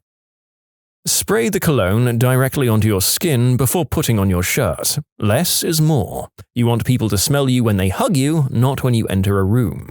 Hey, look at this guy over here, getting hugs. This guy hugs. Holding your breath can help you get rid of a rock-hard, immovable member quickly. Take care of your knees, you'll miss them when they're gone. Clean your butt. Okay, I'm not going to tell you how to do that second one, but gently stretch and cool down after exercise. A few minutes of gentle movement after sitting for more than 1 hour. Exercises that increase hip mobility. Having tight hips immobilizes big movement muscles like glutes and recruits stabilizer muscles and tendons. It band, piriformis, those things, which will eventually tighten up and hug on your knees. Enough of this tension in the tendons and connectors around your knee and you basically have a tripwire waiting for you to step or move or lift wrong. And then you're in denial because how can you hurt your knee swimming? When you're angry, don't slam your wrist or fist down on the table. Trust me, it's never worth it. I learned it too late. Don't punch inanimate objects. I would suggest you not punch animate things either. Assuming you're not going to be clean-shaven, take care of your facial hair. Trim it regularly. Your facial hair isn't always even when you grow it. Wash it thoroughly. You don't want acne and other skin conditions underneath all of that. Having hair that traps all of the dust and oil makes it harder to manage. It sounds really obvious, but when you're like me, with a dad who shaves regularly, turns out I have absolutely zero knowledge on how to take care of my facial hair, and it sucks so much butt. If you're feeling hot but your package is scrunched up, then you probably have a fever. In fact, it's generally worth looking out for as it could be other things. A hot or cold flash like this could be a symptom of something else. It's probably not a flu that's lasting for weeks or months. It could be the start of a panic attack, or maybe just stepping outside or back inside. I'm not a medical professional, by the way, I'm just advising based on what's happened to me. Never let a girl spray cologne on your trouser monster. Don't be afraid to compliment your fellow men. You'd be surprised the difference a compliment to your bro can make. If your bro is looking good, nice hair, shoes, outfit, or whatever, let them know. Some people never get compliments, and it can improve their day or week. I had no idea the reach this would have. I'm glad this advice helps someone. I remember the moments when someone tells me I look good or I did something well. It makes a difference, and so I make a point to pass that on to others.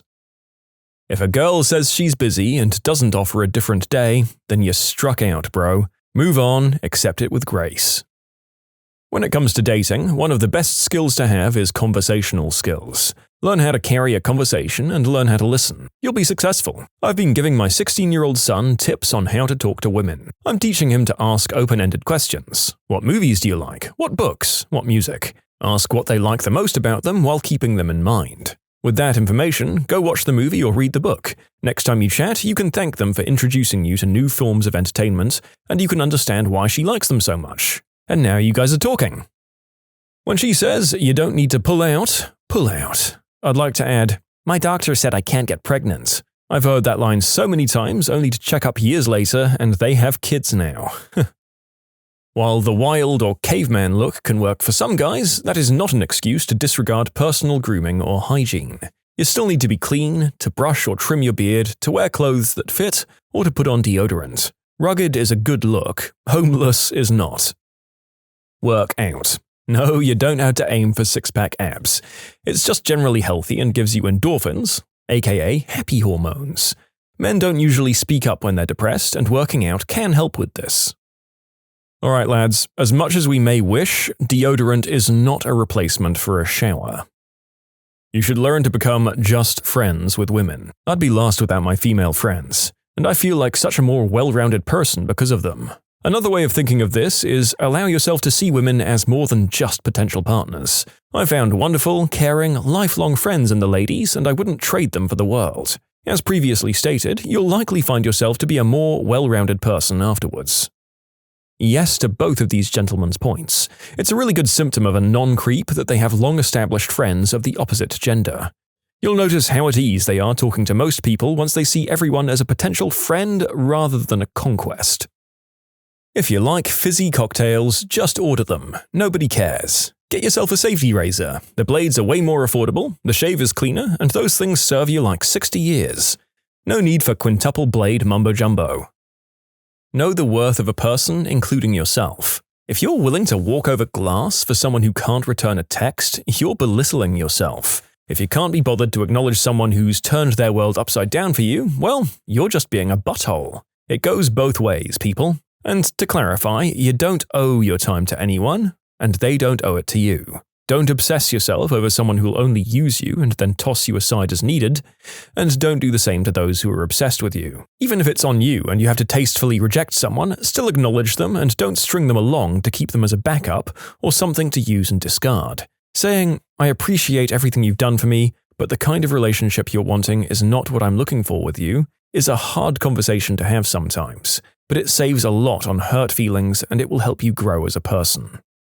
Teeth. Look after them and don't sweep them under the rug. It's not worth it later in life. Trust me, not worth it. And yes, obviously teeth apply to women too. 1. Dental hygiene in general, worth looking after, or you pay the price. Literally. And 2, though it's a bit of a stereotype, as a male I find it a little true, we shouldn't sweep things under the rug or put off or leave things, for example, teeth, until later, next week or next month. It'll be fine. Because those who do it, you know who you are, and it can apply to doctors as well. And 3, don't combine points 1 and 2 or end up like me about 6 teeth down and regretting. Don't be nice because you want something from someone, be nice because it's the right thing to be. I can't emphasize it enough, but showing your emotions doesn't make you any less of a man. Keeping the emotions inside you would eventually lead to breakdown, to say the least. Being a gentleman is free. Use it often. Also, know how to take rejection. These qualities will get you far when combined with continual learning. It's true that life brings us far more defeats than victories, and real-life wisdom arises not so much from knowing how we might beat someone as from learning how to accept defeat with grace. Murakami. If you like buffalo wings and you do the Buffalo Wild Wings Blazin' Challenge with your friends, and you go to the bathroom after and they're using the sink, don't get distracted and pee before washing your hands. Trust me. The woman serving you at the shop is smiling at you because she's been told to smile at customers. She's not hitting on you. Don't fall in love with your waitress, therapist, or working girl if you're that way inclined. You can submit your own stories to be featured here on the channel. The story submission link is in the description below, and if you want to listen to some vibey music in the background, check out easymode, also linked below, and subscribe. In your bathroom, you should keep a trash can with a lid that can be opened with your foot. Don't put it under the sink or out of view. Future female guests in your home will really appreciate it. I once received praise that my bathroom was woman-friendly. I had no idea what they were talking about, the only thing was that there was indeed a small trash can with a pedal lid. And a toilet, of course. Huh, bold of you to assume I'll have future female guests. Listen, don't get hung up on one single woman. If she doesn't return your affection or desire, move on. A woman who doesn't return your advances isn't worth more than a second of your time. Persistence can sometimes help, but 99 times out of 100, no really does just mean no. And even being persistent in a sweet or nice way won't get you anywhere. Really, this applies to anybody, but I think guys are repeatedly told that they should continue to pursue someone who's said no, and not taught the self-worth that they're worthy of someone who'll reciprocate without needing to be constantly pushed to do so. Guys, nurture and mentor the young men coming up behind you. Society deems young men as suspicious and disposable. There are no organizations looking out for them. When you grow up, the only people who care about you are your parents. The world doesn't find you and won't be so sympathetic towards you. Alright, I'm not a guy, but I'm telling you all, wash your butt. Running water isn't enough. The Domino's 2-topping medium pizzas for $5.99 deal is a good deal. It's not good pizza, but it is a good deal.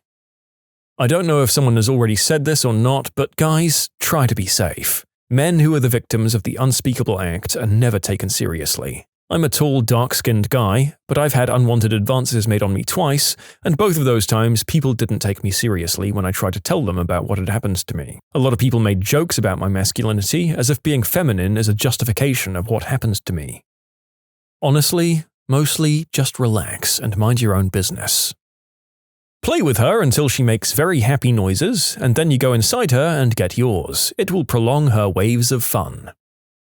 It's okay to cry sometimes. You're not made of stone. Most of the time, it's good to listen, but open your mouth sometimes.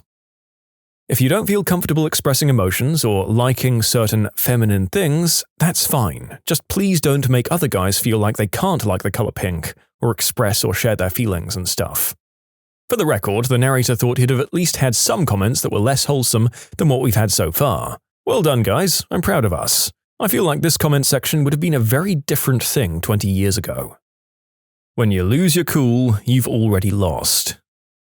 Try to pick up to 5 songs that you feel good about singing out loud, so that if you ever end up in a place that obliges you to sing karaoke, you'll be set. Alternate advice, unless you can sing and want to sing, never feel bad about telling anyone to F off when they invite you to sing, especially in a karaoke bar.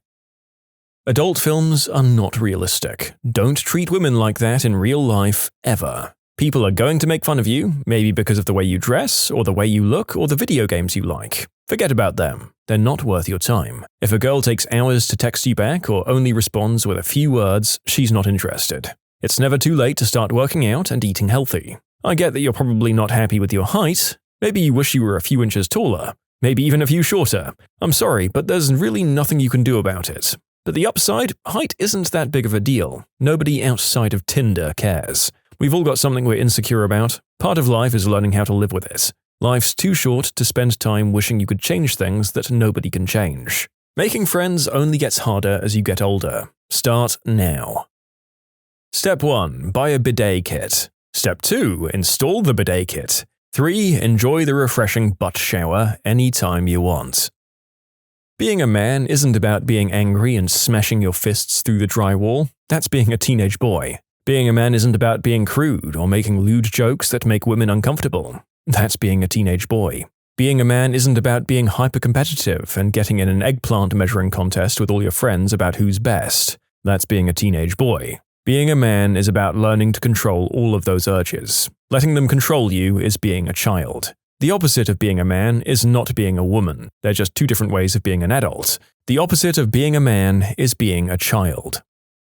Learn to talk about your feelings with your friends. That's the best trick I've ever learned. Treating a woman right isn't simping. You can get rid of a rager by flexing your thighs.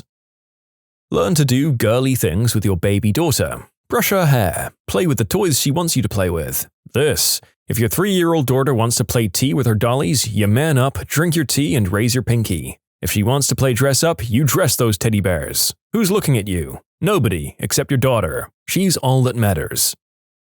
This one is mostly for the younger guys, like under 25, but it does apply to everyone. The crap you see in romantic comedies doesn't work. Life is not a movie, and the idea of persistence paying off is false. If you like someone and they don't reciprocate, then move on.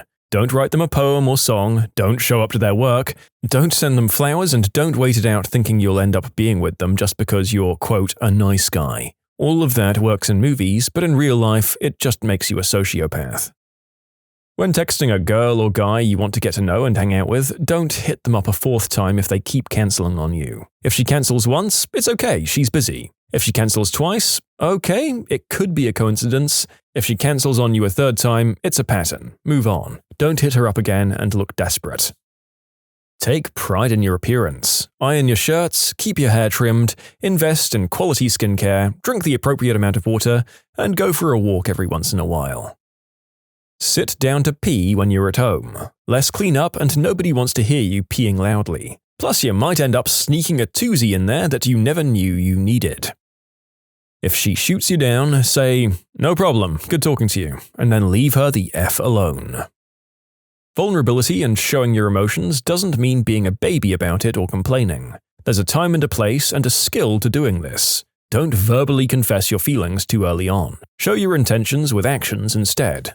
Like asking her to hang out. Being cold, distant, and aloof in order to seem cool is blocking your intimacy with others. Getting therapy is never a bad idea. Getting in touch with your feelings is never a bad idea either.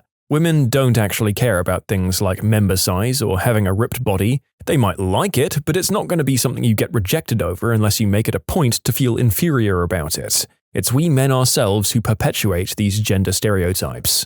Doing the deed and activity without emotional bonding is kind of empty and not satisfying. Find somebody you really like and then worry about the physical stuff. Read Marcus Aurelius, acknowledge your emotions but don't let them control your actions. Control what you can, but don't worry about what you can't control. Those butterflies in your stomach and racing heart when you meet a girl isn't falling in love, it's your hormones telling you to mate. There's no one or soulmate, just people you are or aren't compatible with. Start saving for your retirement in your 20s. If you marry, and plenty of reasons not to, marry your best female friend, the one you can talk to and hang out with any time, not the wild-eyed redhead who F's like a champ. Don't stick your stick in crazy, and you can avoid a lot of problems in life by keeping your mouth shut and your monster in your pants. This lists off like it was quoted from memory by a man who has learned from his mistakes and has his commandments written on his wall. Listen to his wisdom, gentlemen. Stop worrying about what other people think. They're idiots. Well, this goes for everyone. Don't fricking cheat. If you buy her flowers, you're not a simp. Your downstairs area isn't a gift, pal. Your personality is. When you first start dating someone, don't shuffle your friends aside, even if you want to spend every minute with them. Just don't. Part of the reason he or she was probably attracted to you in the first place was that you had a good social circle of people that loved you. If you brush them aside, you risk losing their attraction and weakening some of the bonds you had with friends. I've seen it happen too much, and this is how guys usually end up overbearing to their partners and expecting them to fulfill every need they have. In extreme cases, it can end up in complete depression when they break up with you and you're now alone and have no other social support network besides them to get you through the breakup. If your friend ignores it when people say no, it's your duty to turn that piece of crap in. Swallow while shaving your Adam's apple, but don't release the muscles until you've finished the area. This gives a flatter area to shave without risk of nicking your skin. When finished shaving, dry your razor to prevent hard water buildup and prolong the life of your expensive razor. Push the blade of your razor down your jeans, this will keep it sharper longer. And straight men, learn the one-handed bra removal technique. My wife hates that I can do this, but loves it at the same time. Don't trust a woman you don't know to provide birth control. Use protection that only you've had access to. Don't believe, I'm on the pill. A few minutes of pleasure isn't worth being stuck to a psycho for 18 years. If you like the girl you had a date with last night, call her today. Waiting is game playing, and it's not cool. Aim for the 11 o'clock position 1 inch above the waterline. Nobody wants to hear you splash when you tinkle. What's the worst time that somebody stabbed you in the back? My friend was dating a girl who I could just tell didn't like me. But at least we were civil to one another until the camping trip on the May 24th holiday weekend. She was adamant about keeping our alcohol separate, and that was fine. I had my beer, they had their Mike's Hard Lemonades, everything's fine. Then I got up early on the first morning and I made pancakes for everyone. Why? Because that's just how I roll. When the campers rolled out of their tents to the smell of apple cinnamon pancakes and campfire coffee, she was the only one to flip out. I'd gone into her cooler and used her margarine. My buddy just looked pained and tried to keep the peace as I tossed her a toonie and apologized. Her reaction was to grab a lock from his gym bag and lock their tent with their booze and their food. Later, he came to me and asked if he could borrow the car so that they could run into town, get some protection, and have some words about being a bit easier with the other campers. I said, okay, and handed him the keys. When they returned, hours later, the tank was empty, and the field kitchen, a wooden box with straps called a wanigan with plates, cutlery pots and pans and stuff, was missing from the back of the station wagon. We searched the camp. Nothing. It was my dad's and had been handed down in the family for generations. I drove off to fill the tank and buy a new tub of margarine and was halfway down the country road when I saw the wanigan on the side of the road, smashed in the ditch. There were marks along the back panels besides the flattened down seats where one of them had clearly pushed it out the back of the moving car. After piling it all, stunned, piece by piece back into the wagon, I gassed up and drove back and then packed up. Not a word was said by anyone until I tore up the camping permit and peeled out with their shouts behind me in the dust. Never spoke to either one of them again. My former best friend, college and med school roommate, slept with and knocked up my ex-wife while I was deployed on the USS Nimitz, a big aircraft carrier, for 6 months. Plus those two idiots frickin' wrecked and almost destroyed the 1965 Ford Thunderbird that my grandfather passed down to me. I knew it was going to be a good divorce proceeding when the judge kept referring to me as Commander Jacobs, sir, during the hearings. He was a former junior JAG officer, doing a total restore and modernization of the car, no longer on the Nimitz, and the Navy is awesome, at least for me. Watch the PBS documentary called Carrier. It's a really good look at life on an aircraft carrier. I had a friend who broke into my house, slashed my couch, and stabbed me with a fork. She was convinced I was sleeping with her boyfriend. He was one of my good high school friends. I'd introduced them. Not that you should just be resorting to violence like this to begin with, but why do these paranoid nutjobs always go after the outside party and not their partner? Did they think that their lousy cheating partner is going to stop being that way just because the current object of his affection is gone? Although it sounds like this guy was innocent anyway. I was in what I later realized was a very bad relationship, but at the time this guy was like religion to me. I was crazy about him. My best friend at the time was sort of a mean girl, but I wasn't very good at making friends, so I put up with her being cruel to people. She'd never do anything to hurt me, right? Anyway, that relationship started getting real nasty, but I kept with it because, I was young and stupid. I convinced myself that if I tried a little harder, everything would just fix itself. It didn't, and after a few months, we broke up. Sometime later, I was at a party and my, quote, friend was a bit drunk. She told me, laughing the entire time, how she and this idiot were sleeping with each other 2 weeks after he and I had started dating. She details about how they'd do the deed while he was talking to me on the phone and then laugh about it. She went into detail on all of the ways and places they used to sneak around to sleep with each other. And this was the girl I'd cry to when my ex would hurt me. She didn't seem to have any idea that what she was saying was effed up. She actually thought that I would think it was funny as well. 11 years ago, my husband had a bone marrow transplant. While we were in this big city for this, 3 months, we had friends and family taking up donations and paying our bills with them. One of these friends kept the money for herself and let our bills go into arrears. When I found this out, my husband was basically fighting to live through the worst part of the recovery process of a bone marrow transplant. It made me sick. I had one friend that would steal from other friends pretty regularly. One time I held a small social gathering, we're talking 6 or 7 people, and my new smartphone just went missing. This jerk helped me look for my phone in my house for over an hour. Later on, I see my phone in his room on his desk. I just took it back, no words were exchanged. I just stopped talking to him altogether after that. Later, he was at a mutual friend's party. Her 80GB iPod goes missing. Me and some other friends were suspicious that it was him, so the next day we called up the local pawn shop and described the iPod. The pawnshop guy said he got one that day. Sure enough, it was under Scumbag's name. Pawnshop owner offered to call the cops, and we declined. We approached Scumbag and told him we knew. He tried to deny it, but we managed to shame him into admitting it. At the time, we thought we were taking the high road or something, being merciful, teaching him a lesson. But then later on, he moved in with some people that I knew, and I was talking to them after the scumbag had moved out, and they said stuff was going missing all the time in the house. And that stopped after he moved out. It was mostly just green herb or small amounts of money, but it's still pretty irritating. Maybe if we did call the cops, that wouldn't have happened. Oh well, he's friendless now. Hopefully one day he'll realize that you can't steal from friends and still expect them to remain friends. Screw people that steal from friends. In high school, I was in love with one of my best friends. I'll call her Jackie. Jackie and I had dated a little bit right before prom when I found out she was screwing my other best friend, who I'll call Sam. Turned out they were going to prom together and had planned never even coming to pick me up. I confronted him about it and he spread rumors around the school that I smacked Jackie around and had been giving her massive self-esteem issues. I found this out when arriving to the prom and had a mob of people drag me behind a hotel and beat me until I couldn't scream anymore. Nobody ever believed that they lied, so I joined the Navy to get away instead of going to the college I'd planned on with my friends. Oof.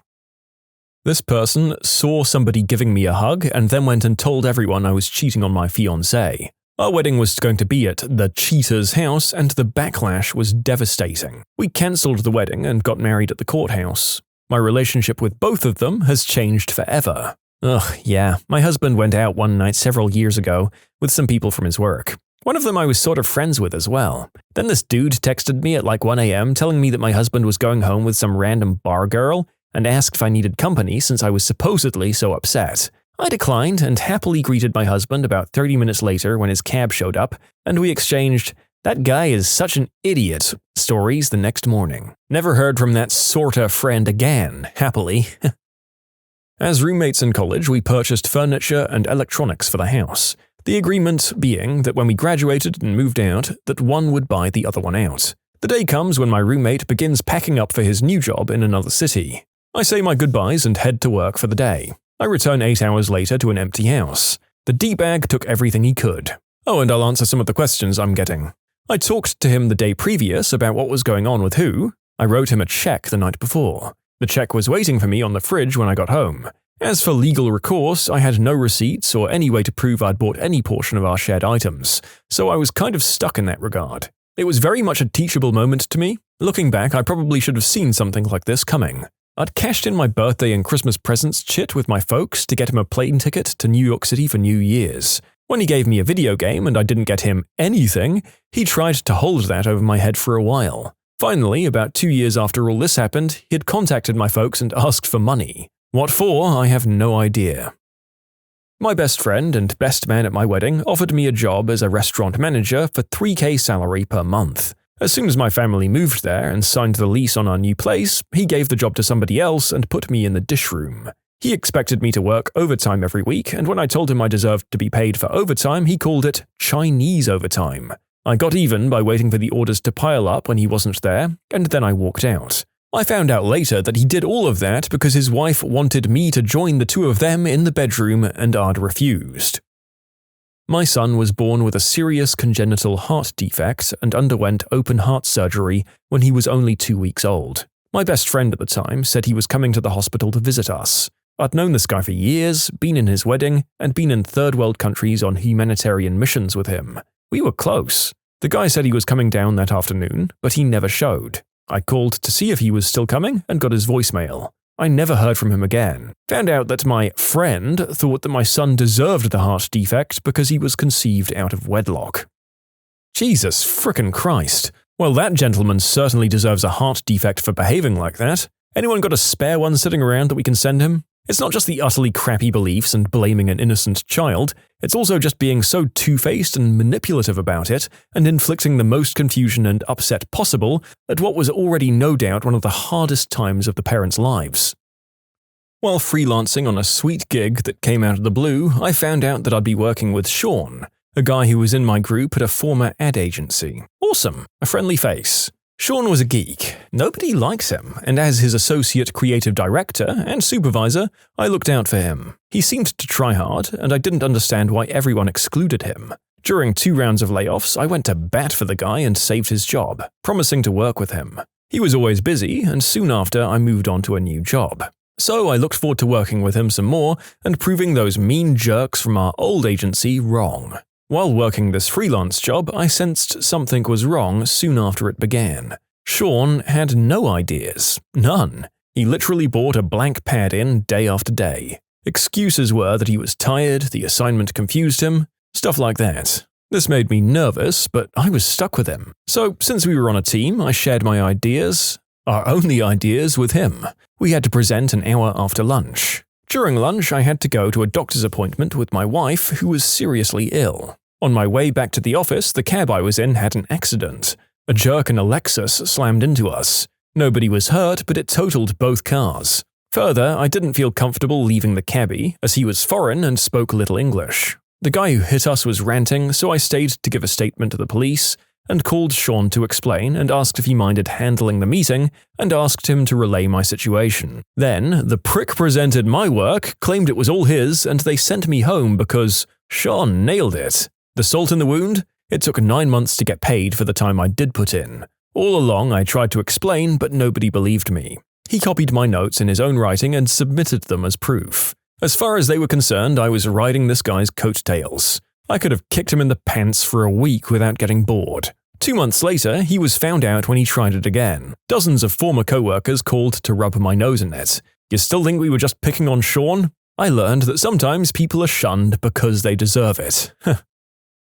You can submit your own stories to be featured here on the channel. The story submission link is in the description below. And if you want to listen to some vibey music in the background, check out easymode, also linked below, and subscribe.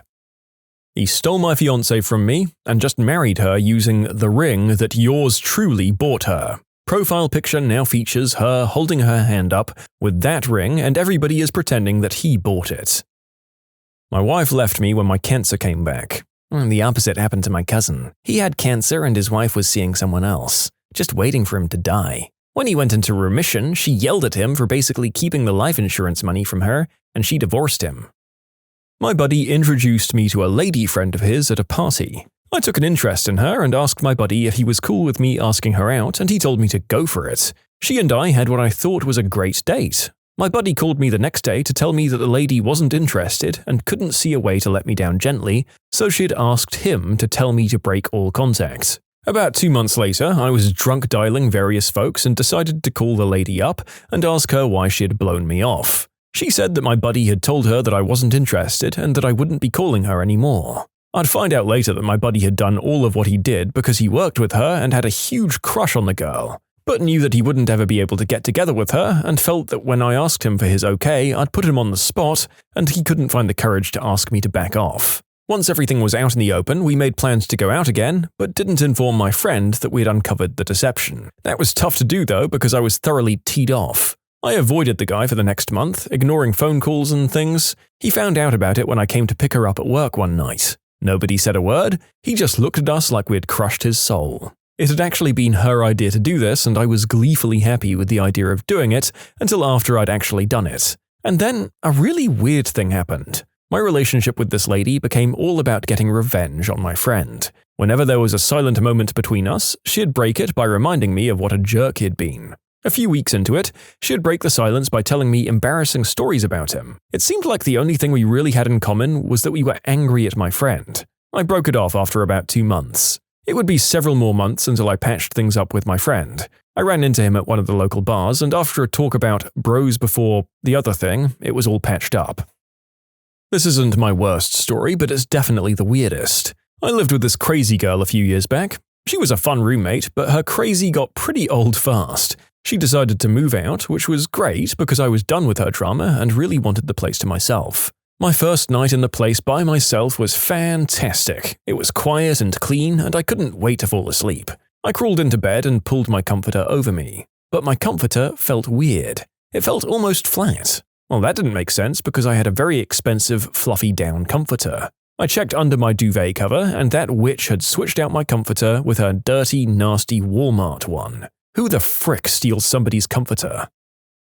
They tried to ruin all of my relationships because he wanted to sleep with them, and tried to sabotage my current relationship for laughs. That's pretty much it. Back in high school, I don't know if he really hated me or was jealous of me, but he'd sabotage any relationship or potential connection with lies, saying I'd cheat on her like I did with the rest of them. I've never cheated in my life. And then try to convince them to sleep with him, and from what I hear, he never succeeded in that part. Then at his high school graduation party, I met his cousin. We both had a mutual attraction and tried to start something.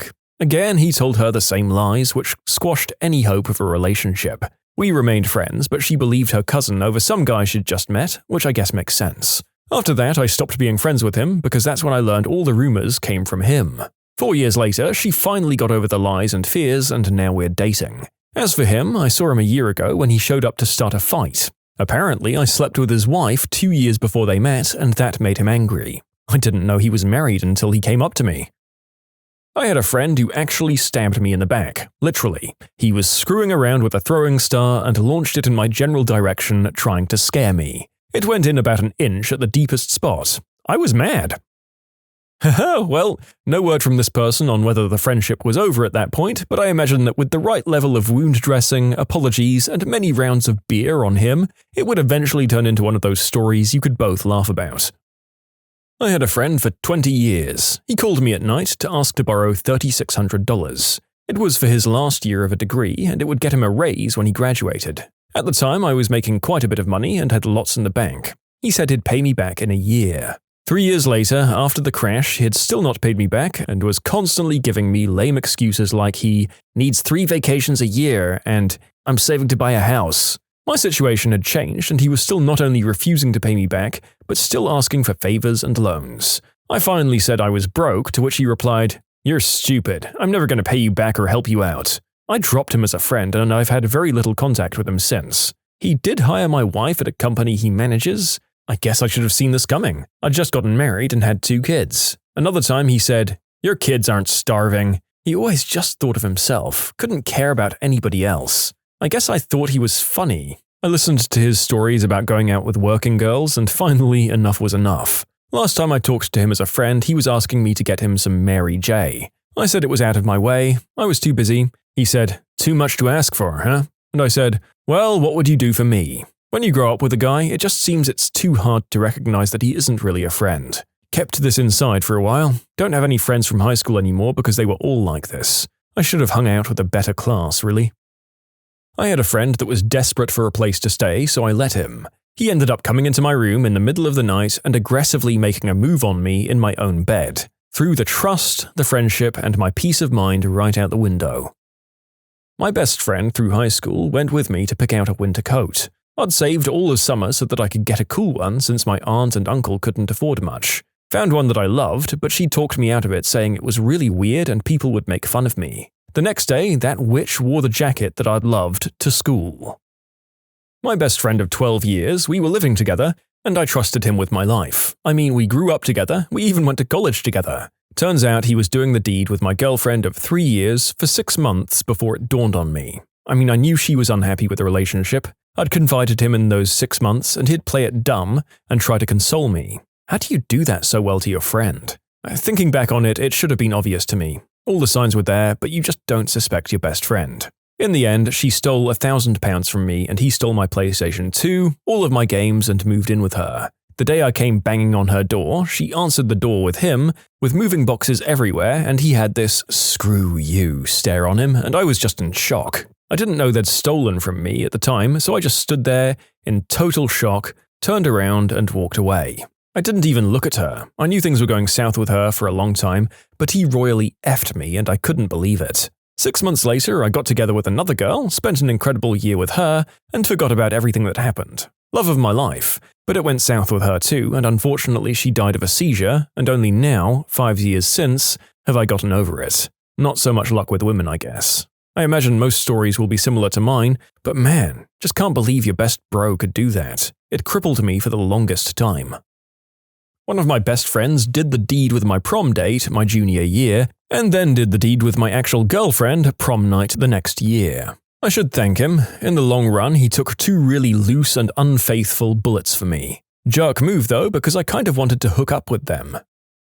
When he tried to steal my toy years ago while we were still in daycare. He told his dad that the toy was his and went to leave. I chased them down before they were at their car, and his dad offered me a measly $1 for the toy, which had a value of around $30. Luckily, my mum was just coming up to the door and she straightened things out. When you subscribe, make sure to hit the bell to turn on notifications. Put the playlist on in the background to finish listening to all the stories, or if you want some vibey music to put on in the background, check out easymode. If you like Am I the Genius, give Am I the Jerk a shot. Everything linked in the description.